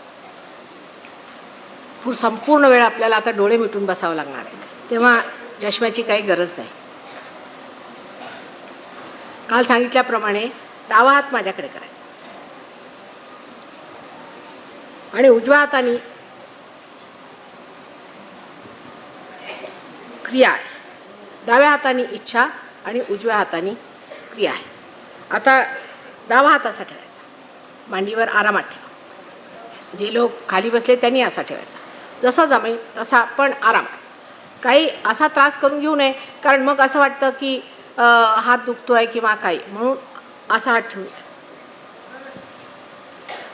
नंतर उजवा हात हा क्रियेसाठी आहे. काल काही लोकांनी जोरजोरात फुंकायला सुरुवात केली, आणखीन काय काय करायला सुरुवात केली. तसं काही करायचं नाही, काही तमाशेबाजी करायची, हिस्टेरियासारखं. सरळ आपल्याला आपला मार्ग मोकळा करून घ्यायचा आहे, तो आतमध्ये हा अंतर्योग आहे. त्याच्यासाठी काहीही नाटक करायचं नाही, काही ओरडायचं नाही, बोलायचं नाही. शांतपणाने आतमध्ये काय घडतं ते घडू दे. आपल्याला काही करायचं नाही आहे. कुंडलिनी स्वतःवर येऊन हे कार्य करणार आहे, तेव्हा आपण कशाला उगीच त्याच्याबरोबर चाळे करायचे. तेव्हा हे काही करायचं नाही, अगदी शांतपणाने बसलेला. काल हा प्रकार सुरू झाला होता तेव्हा मला वाटलं आता आणखीन हे वाढतच जाणार आहे. तेव्हा कृपा करून असं कोणाला करायचं असलं त्यांनी बाहेर जावं. इथे अगदी शांतपणाने शांत चित्त होऊन बसलं पाहिजे. आता डावा हात माझ्याकडे असा, म्हणजे इच्छा आपल्याला ही आहे की आपल्याला आत्मसाक्षात्कार मिळाला पाहिजे. आणि उजवा हात याने कार्य करायचं असतं. तर हा हात हृदयावर ठेवायचा मी सांगीन तेव्हा. त्याच्यानंतर पोटाच्या वरच्या बाजूला आणि पोटाच्या खालच्या बाजूला. नंतर परत पोटाच्या वरच्या बाजूला, हृदयावर, इथे मानेच्या इथे, आणखी नंतर कपाळावर, कपाळाच्या मागे आणि डोक्यावर इथे असा धरायचा. म्हणजे आपला तळवा जो आहे तो ताळूवर असा दाबून धरायचा. हे शेवटी आता करू नका, मी सांगते. आपको हिंदी में बताते हैं कि बहुत आसान चीज़ है. इसके लिए आपको अपना लेफ्ट हैंड हमारी ओर करना चाहिए, जो कि आपकी इच्छा शक्ति है आत्म साक्षात्कार की, और राइट हैंड जो है उसको अपने हृदय पे रखना है. और उसको फिर राइट हैंड जो है क्रिया शक्ति है, इसे नीचे ले जाना है पेट के ऊपर के हिस्से में, पेट के नीचे के हिस्से में, फिर से पेट के ऊपर के हिस्से में, फिर हृदय पर, और उसके बाद में इस जगह जहाँ पर कि हम लेफ्ट शुद्धि जिसे कहते हैं, इस जगह गर्दन पर सामने से हाथ रखने का. उसके बाद ये हाथ, जो हाथ का तलवा है, इसे आप इस तरह से अपने सर पे रख लीजिए, ऐसे माथे पर, जिसे कि हम कपाल पर कहेंगे. इस कपाल पर आप अपना इस तरह से हाथ रख लीजिए, और पीछे में भी इस तलवे से ऐसा बाहर निकाल के, और दोनों उंगलियां और इससे ऐसे दबा के पीछे भी पकड़ा जाए. और उसके बाद ये जो तलवा है इसे आप सर पे ले आए और ला करके यहाँ दबा करके, और तालू पर, जहाँ पर आपकी बचपन में बहुत नरम सी ऐसी स्किन थी, उस जगह आप रख के उसे दबाइए और उसे घुमाइए. ये आखिर में करने का. ये सब बातें मैं आपको बताऊंगी, सिर्फ पहले बता दिया, जिसे बाद में आप आँख खोल कर न देखें. कृपया आँख न खोलें, क्योंकि चित्त जो है वो स्थिर होना चाहिए. अगर आपका चित्त बाहर रहा तो मुश्किल हो जाएगी, अगर इसका चित्त बाहर रहा तो मुश्किल हो जाएगी. इसलिए चित्त आप अपने अंदर रखें, चित्त को बाहर न रखें, चित्त अपने अंदर रखें. और जिसने चित्त को अंदर रखा है उसके लिए कोई प्रश्न नहीं होने वाला, क्योंकि अगर आँख बंद है तो आपका चित्त अंदर है, अगर आँख खुली है तो आपका चित्त जो है वो बाहर आ जाता है. हालांकि आपका चित्त अंदर है नहीं. अगर हम कहें अपना अंदर चित्त ले जाइए तो आप ले नहीं जा सकते, सत्य है. लेकिन जब कुंडलिनी का जागरण होता है, जब उसकी घटना घटित होती है, तो आपका अकस्मात चित्त अंदर की तरफ आकर्षित हो जाता है. इसलिए आप अपने चित्त को जो है इस वक्त हल्का छूए, उस पर कोई बोझा नहीं। न ये सोचना कि मैं बड़ा गलत हूँ, मैंने गलत काम किए, मैं गड़बड़ आदमी हूँ, या मैं पापी हूँ, इस तरह की कोई बात, या मैं बड़ा अच्छा हूँ, इस तरह की कोई बात ऐसी न सोचना। बस चित्त को हलका छोड़, चित्ताला हलकं सोडलं पाहिजे। मी वाईट आहे, असं वाईट केलं, तसं वाईट केलं हे म्हटलं नाही पाहिजे, किंवा कुणी माझं वाईट केलं तो असा वाईट आहे हे म्हटलं नाही पाहिजे। मी आजारी आहे किंवा मला असा त्रास आहे वगैरे वगैरे असं काहीही न विचार करताना चित्ताला जरासं हलकं केलं पाहिजे। पण आपल्या विचाराशी झुंजू नका। जस्ट आपोआपच आपल्याला आश्चर्य वाटेल की हळूहळू आपल्यामध्ये निर्विचारिता स्थापित आहे। आता एक आणखी लहानशी विनंती आहे, त्याबद्दल राग मानू नये। तर गळ्यात काही माळा बिळा असतील तर काढून ठेवा।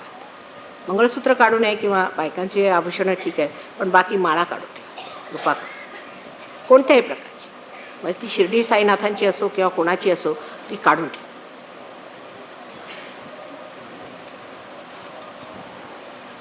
खिशात ठेवू नका, कारण हृदय असतं, दुसरीकडे कुठेही ठेवलं तर चालेल।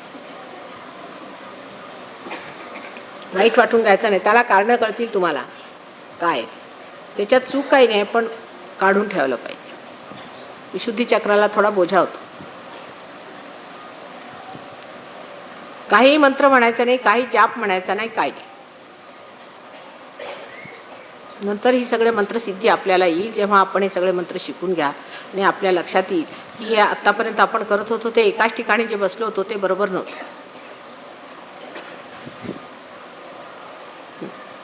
आता उजवा हात आपल्या हृदयावर ठेवून डोळे meta. Please close your eyes end put your right hand on your heart. Apna right hand आप अपने हृदय पे रखें और लेफ्ट हैंड हमारे ओर करके बैठिए। हमारे हृदय में आत्मा का स्थान है, इसलिए यहाँ एक प्रश्न हमसे करिए कि माँ, मन में करना है, माँ क्या मैं आत्मा हूँ, या आप श्री माता जी क्या मैं आत्मा हूँ, जो भी आप कहना चाहें, जो आसान हो। हृदयावर हात ठेवून असं म्हणायचं, श्री माताजी मी आत्मा आहे का? हा मंत्र आहे हृदयामध्ये, कारण आत्मा आहे म्हणून हा मंत्र आहे।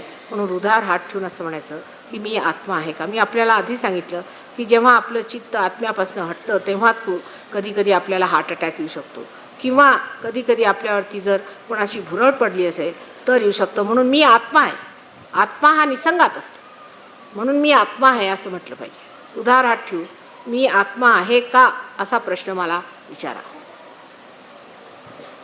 3दा हा प्रश्न विचारायचा। या सर्व गोष्टींना अर्थ आहे, गणित आहे, ते कधीतरी मी आपल्याला समजावून सांगेन।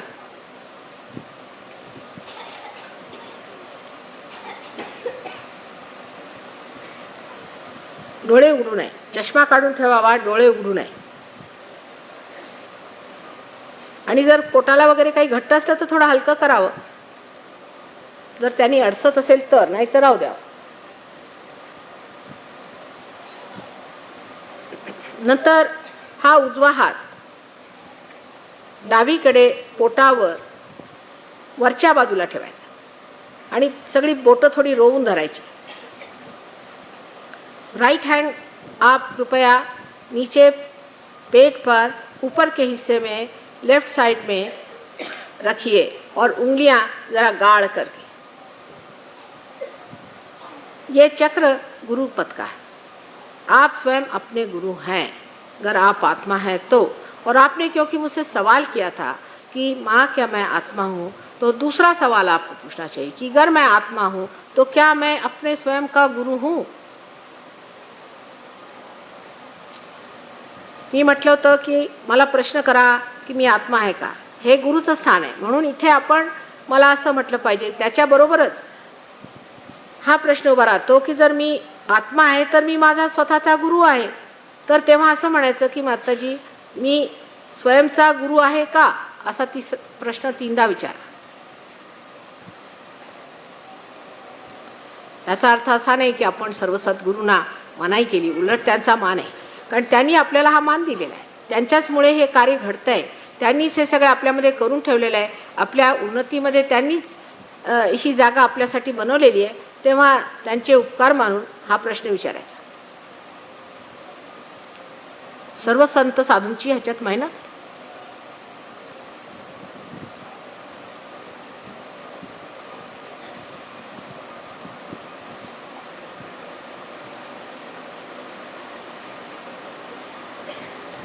आता उजवा हात ओटीपोटाच्या डावी बाजूला ठेवायचा आणि परत तिथेही थोडीशी बोटं रोवून ठेवायची. अब आपका राइट हैंड आप पेट के नीचे के हिस्से में ले जाइए और उंगलियां वहाँ पे थोड़ी गाढ़ करके रखिएगा. इस जगह सवाल ये पूछना है कि आपकी इच्छा है या नहीं.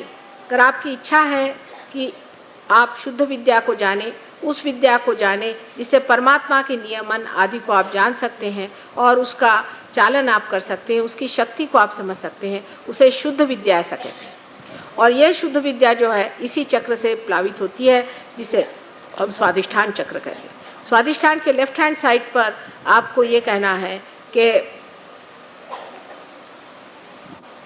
माँ, मेरी ये इच्छा है, मैं चाहता हूँ कि मुझे शुद्ध विद्या दीजिए. आपकी चाहत के बगैर मैं आप पे ज़बरदस्ती नहीं कर सकती हूँ, क्योंकि आपको इसकी पूरी स्वतंत्रता है कि वो चाहें तो आप इसे लीजिए या न लें. क्योंकि जब पूर्ण स्वतंत्रता पे उतरना है तो आपकी ये जो थोड़ी स्वतंत्रता है उसे लेकर कैसे काम बनेगा.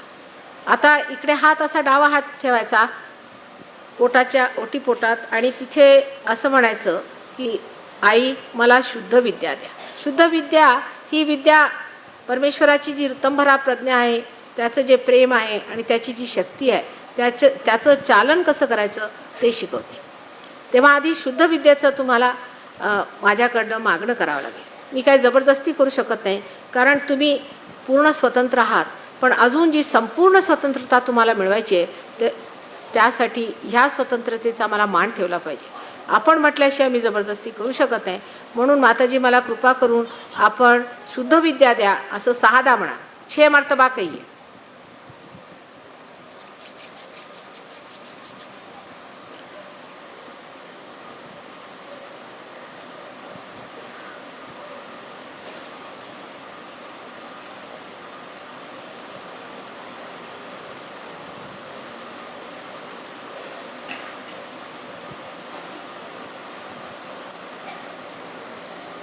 अब कुंडलिनी का जागना शुरू हो रहा है. इस वक्त आप फिर से अपना हात ऊपर के हिस्से में पेट पर रखिए और वहाँ दबाइए. आता कुंडलिनीचं जागरण सुरू झालं आहे ते मला कळतंय. जर तुम्हाला कळत नसलं तरी काय हरकत नाही. कळत नाही हे चांगली खूण आहे. जर कुणाला वाटलं तिथे हेवी वगैरे तर काहीतरी त्रास आहे, कारण जिथे ऑब्स्ट्रक्शन असेल तिथेच त्रास होतो. तर आता उजवा हात पोटाच्या वरच्या भागाला परत ठेवायचा जिथे गुरुचं तत्व आहे आणि तिथे आता कुंडलिनीचं जागरण सुरू झालं आहे. तर सर्वप्रथम पूर्ण विश्वासाने असं म्हणायचं की माताजी, मी स्वतःचा गुरु आहे, मी स्वयंचा गुरु आहे असं म्हणायचं पूर्ण विश्वासाने.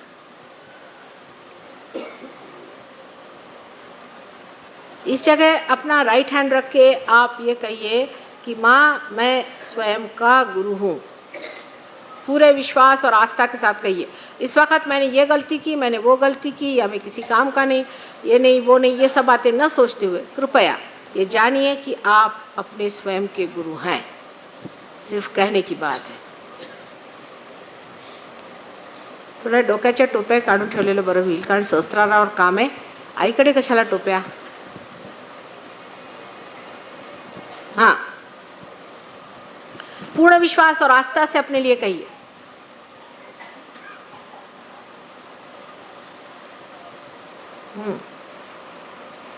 10 मर्तबा 10दा म्हणा. 10 गुरुतत्व आहे.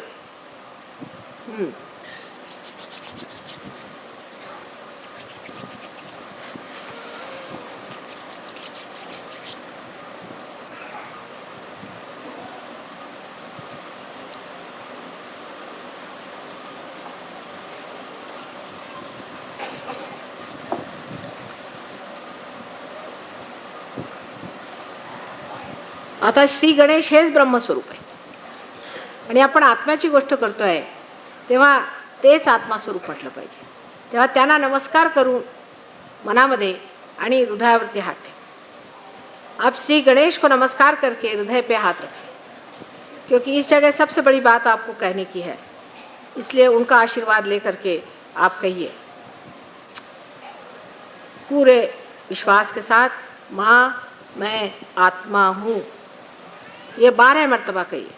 श्री गणेशाचा आशीर्वाद घेऊन आपला उजवा हात हृदयावर ठेवायचा आणि म्हणायचं, आई मी आत्मा आहे.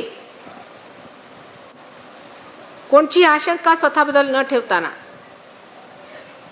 ते आहे की नाही ते आम्ही सिद्ध करून देऊ.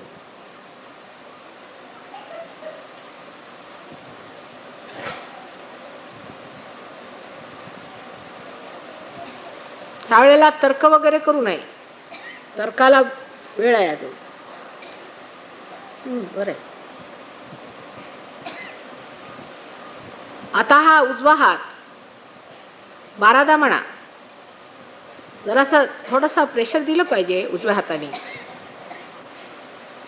बोटाने थोडं प्रेशर दिलं तर बरं आहे हृदयाच्या वरच्या बाजूला.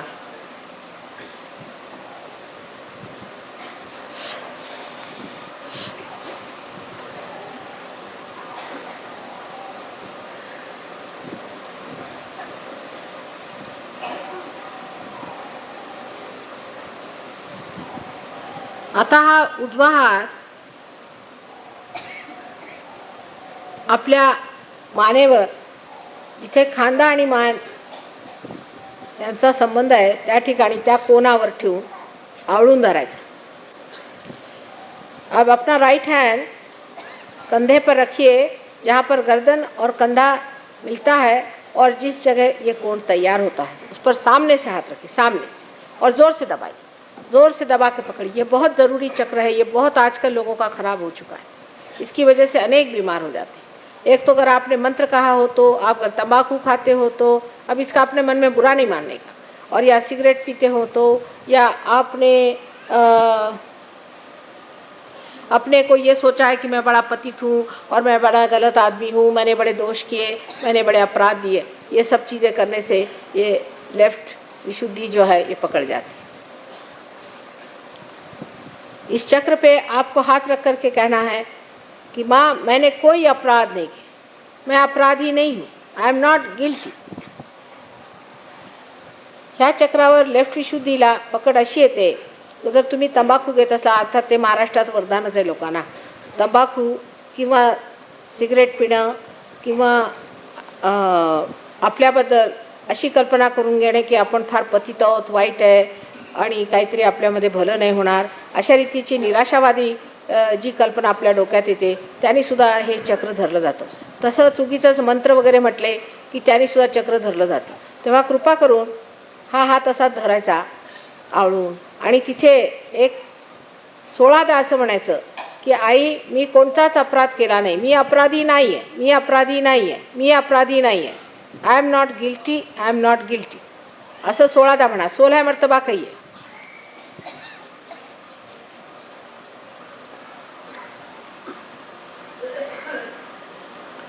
और जो अपने को बहुत ज़रूरत से ज़्यादा समझते हैं कि वो दुखी हैं या वो उन्होंने बहुत गलतियां करी और कुछ भी मेरे भाषण से भी किसी पर ऐसी बात आई हो तो ये गलत बात है, बहुत गलत बात है. अपने को नीचा दिखाना बहुत गलत बात है. आपने अपने को नहीं बनाया, परमात्मा ने आपको बनाया, और परमात्मा की इच्छा है कि आप उनके बेटे हैं, उनके साम्राज्य में आप प्रवेश करें.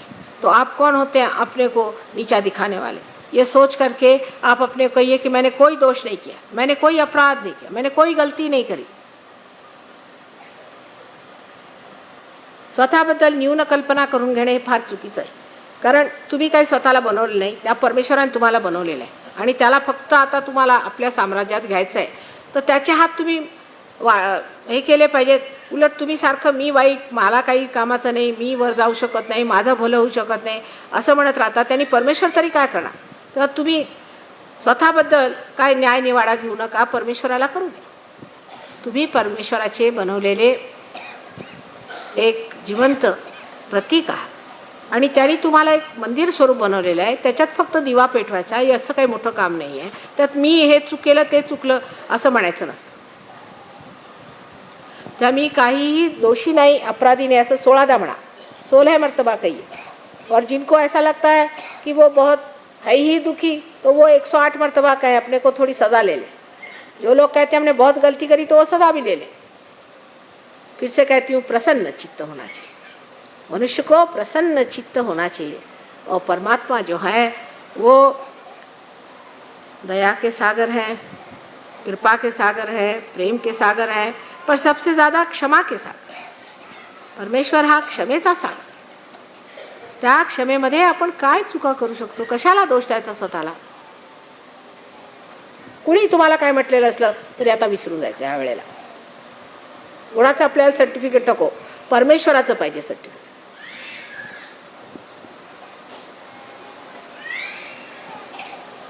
कुंडलीनीच तुम्हाला सर्टिफिकेट देईल. हे लास्ट जजमेंट आहे. ह्यावेळेला तुम्ही स्वतःला जजमेंट द्यायचं असतं. घ्या. कुठलं का लेफ्ट विशुद्धी सुटत नाही. अहम साक्षात सर्वमंत्र सिद्धी, अहम साक्षात सर्वमंत्र सिद्धी, अहम साक्षात सर्वमंत्र सिद्धी, अहम साक्षात सर्वमंत्र सिद्धी, अहम साक्षात सर्वमंत्र सिद्धी, अहम साक्षात सर्वमंत्र सिद्धी, अहम साक्षात सर्वमंत्र सिद्धी, अहम साक्षात सर्वमंत्र सिद्धी, अहम साक्षात सर्वमंत्र सिद्धी, साक्षात सर्वमंत्र सिद्धी, अहम साक्षात सर्वमंत्र सिद्धी, अहम साक्षात सर्वमंत्र सिद्धी, साक्षात सर्वमंत्र सिद्धी, अहम साक्षात सर्वमंत्र सिद्धी, अहम साक्षात सर्वमंत्र सिद्धी. हां, कुठलं का? बरं. आता हा उजवा हात कपाळावर आडवा ठेवायचा. थोडा वेळ मेहनत आहे. कपाळावर हात ठेवायचा आणि दाबून धरायचं दोन्हीकडनं कपाळ. म्हणजे मधला तळवा असा बाहेर घ्यायचा आणि असं दाबून धरायचं दोन्ही साईड. ह्या ठिकाणी हात ठेवून सर्वांना क्षमा केली पाहिजे. आता मी करत नाही, मला जमत नाही असं म्हणायचं नाही. तुम्ही करत नाही किंवा नाही करत ह्याला काही अर्थ नाही आहे. फक्त नाही केलं म्हणजे ज्या माणसाने त्रास दिलेला आहे त्याचंच तुम्ही खेळणं होऊन बसता. म्हणून सरळ म्हणायचं, मी माताजी सर्वांना क्षमा केली असं म्हणा. संपूर्ण हृदयाने म्हटलं पाहिजे. यहाँ पर हाथ रख करके कृपया कहिए मैंने माँ सबको क्षमा कर दी. और ये कहना कि मैं क्षमा नहीं कर सकता या कर सकता हूँ, ये दोनों गलत बात.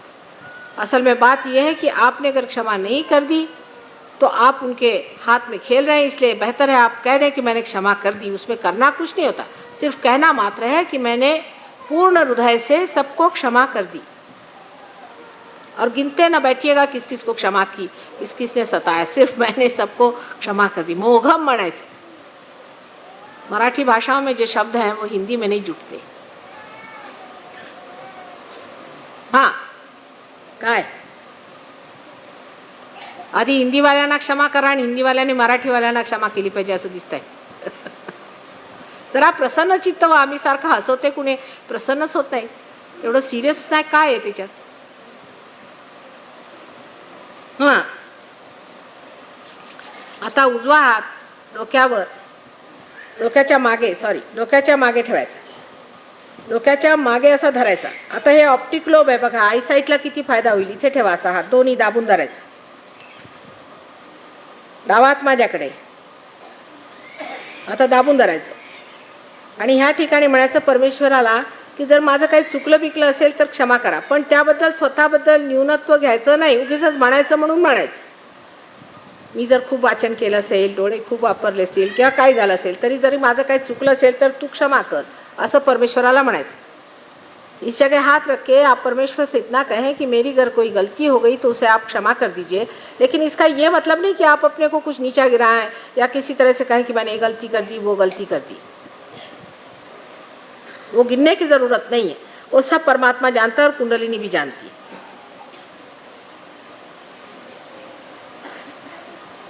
हाँ, अब अपना हाथ तालू पर रखें. अपना तलवा जो है तालू पर रख के उसे आप घुमाइए. आपला डावा हात माझ्याकडे राहिला पाहिजे. उजवा हात डोक्यावर व्यवस्थित टाळूवर आपल्या हाताचा जो तळवा आहे तो दाबून धरायचा आणि बोटं अशी पसारून तो फिरवायचा आहे. क्लॉकवाईज घुमाइए. क्लॉकवाईज फिरवायचा. आणि ते फिरवताना ह्या ठिकाणी सुद्धा मी आपल्या स्वातंत्र्यावर येऊ शकत नाही. म्हणून आपल्याला असं म्हणावं लागेल की माताजी मला आत्मसाक्षात्कार द्या. असं आपल्याला साधा म्हणावं लागेल. माताजी मला आत्मसाक्षात्कार द्या, मला तो हवा आहे असं साधा म्हणा. इस जगह फिर मैं आपकी स्वतंत्रता पर नहीं आ सकती हूँ. इसलिए आप जब इसे घुमाएं तब 7 मरतबा आप ये कहें कि माँ मुझे आत्मसाक्षात्कार चाहिए, वो आप कृपया दीजिए. 7 मरतबा कहिए, जोर से दबा के. देखिए आपकी कुंडली जागृत हो जाती है। जागृत तो हो ही गई है, अब यहाँ से आपको पार करना है। जोर से घुमाइए।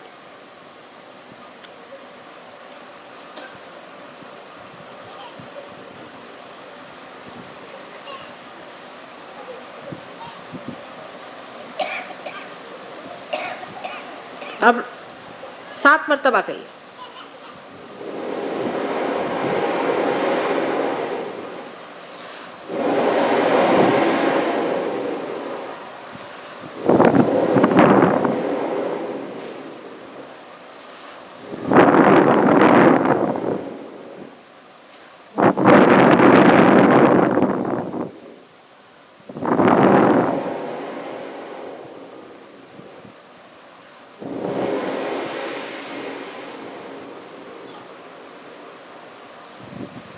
अब राइट हैंड को नीचे ले लीजिए, आँख ना खोले अभी। राइट हैंड को अपने राइट घुटणे पर रख ले।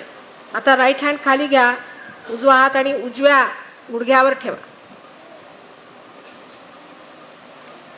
आता डावा हात टाळूच्या वर धरायचा, अधांत्री जवळजवळ 4 इंच 5 इंच वर धरा टाळूवर। अब लेफ्ट हैंड अपने सर पे तालू पर एक 4 इंच पकड़ के देखिए कि वहाँ पर कुछ ठंडी हवा सी आ रही या गर्म हवा आ रही। पहले किसी किसी के गर्म आएगी, कोई हर्ज नहीं, उसका ठंडी आएगी। वर धरा, अधांत्री धरायचं थोडं, असं वर खाली फिरवा।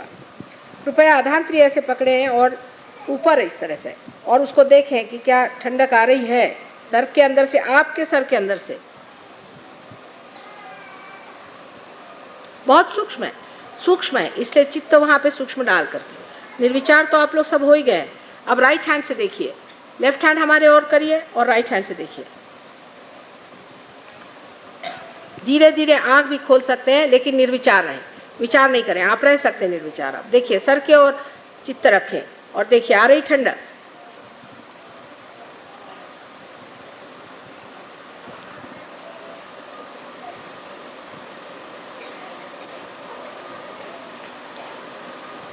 अब सब लोग हाथ ऊपर करें और कहें, माँ ये क्या ब्रह्म की शक्ति है, यही ब्रह्म शक्ति है। इस तरह से 3 मर्तबा पूछे, धीरे से अपने मन में पूछें कि क्या यही ब्रह्म शक्ति है माँ, यही ऋतंबरा प्रज्ञा है, यही वो शक्ति है जो कि सूक्ष्म रूप से विचरित है सारे संसार में। 3 मर्तबा पूछे। यही आदि शक्ति की शक्ति है, पूछे। Is this the cool breeze of the Holy Ghost? Ask the question. अब हाथ देखिए, ऐसे करिए। अब हाथ नीचे रखिए।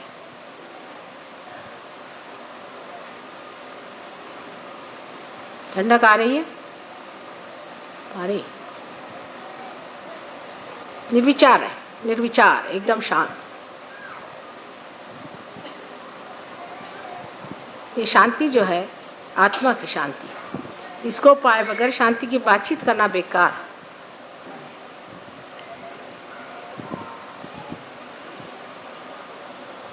चलो, अब जिन लोगों के हाथ में ठंडा आ रहा है, सर में या हाथ में, वो हाथ दोनों ऊपर करें। सब लोग ज्यांच्या हातात थंड येत आहे, डोक्यात किंवा हातात, त्यांनी दोन्ही हात वर करा, म्हणजे मला दिसेल। ज्यांच्या डोक्यात आणि हातात थंड येते, छान, उत्तम। सगळ्यांच्याच हातात, जवळजवळ सगळ्यांच्या आलं। काही काही लोकांना काही रोग असतील किंवा त्रास असेल किंवा त्यांनी काहीतरी दुसरे गुरुबिरूकडे गेले असतील, काय असेल त्याच्यामुळे नसेल आलं, काही हरकत नाही, खाली हात करा। आता एक आणखीन मी फक्त सांगते की स्वतःला बंधन कसं द्यायचं, कवच कसं घ्यायचं आणि कुंडलिनीचं जागरण कसं करायचं। कुणीतरी या पुढे।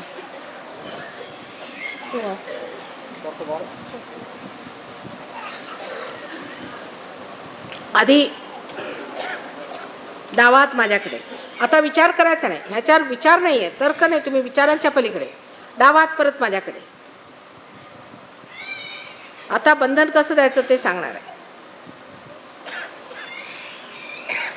पहिल्यांदा डाव्या हाताच्या ह्या बाजूला उजवा हात घ्यायचा। हे कवच है, हे अपने ऑरा कवच है, ये अपने ऑरा को कवच है, माने उसका प्रोटेक्शन है।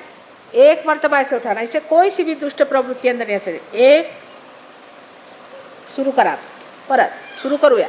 हां, परत सुरू करायचं. व्यवस्थित डोक्यावर न घ्यायचं, व्यवस्थित लक्षपूर्वक, फार जरुरी आहे. 1, ही शुद्ध विद्या आहे. हे 2, हे 3,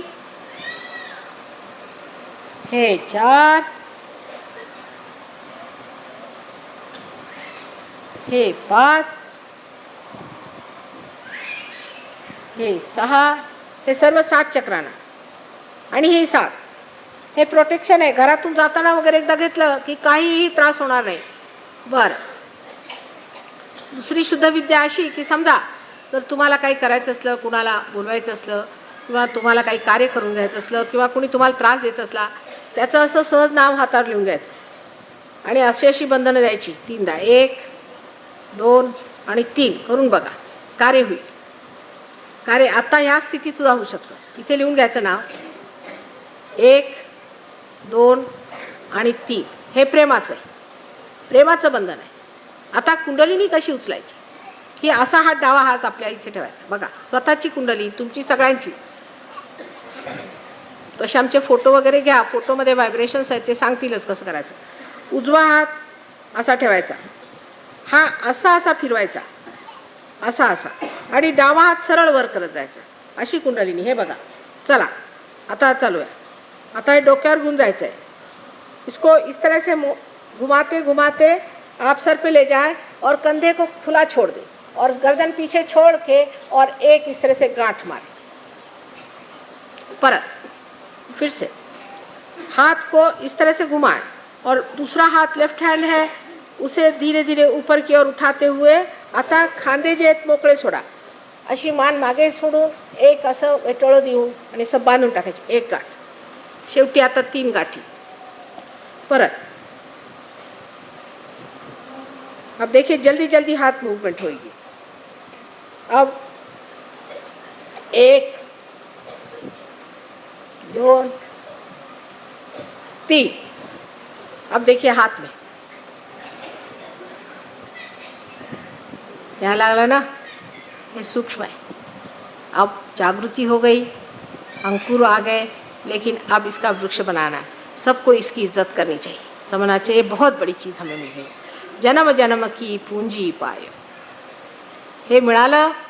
आता हे अंकुरलंय, याचा आता वृक्ष करायचा आहे. तेव्हा याच्याकडे लक्ष ठेवलं पाहिजे. आणखी त्याची जोपासना करून एक वृक्ष तयार केला पाहिजे, अशी माझी आपली सर्वांना विनंती आहे.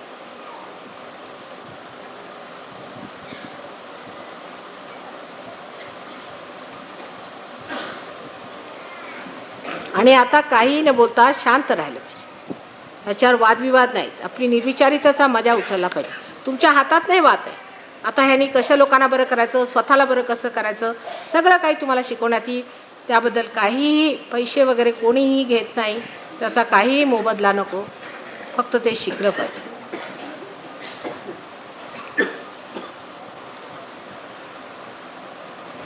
आता आज दर्शन दिलंच पाहिजे, तेव्हा मी बसलेली आहे. पण असं करा की ओळीने या, धक्के देऊ नका. इथे विठ्ठलाची गोष्ट नाही, कारण इथे दुसरे लोक बघतात, इथे सहयोगी बघत आहे. तेव्हा अगदी मी आरामात बसलेले आहे, रात्रीचे 1 वाजले तरी चालतील. तेव्हा तुम्ही कुणाला धक्का देऊ नये, काही करू नये.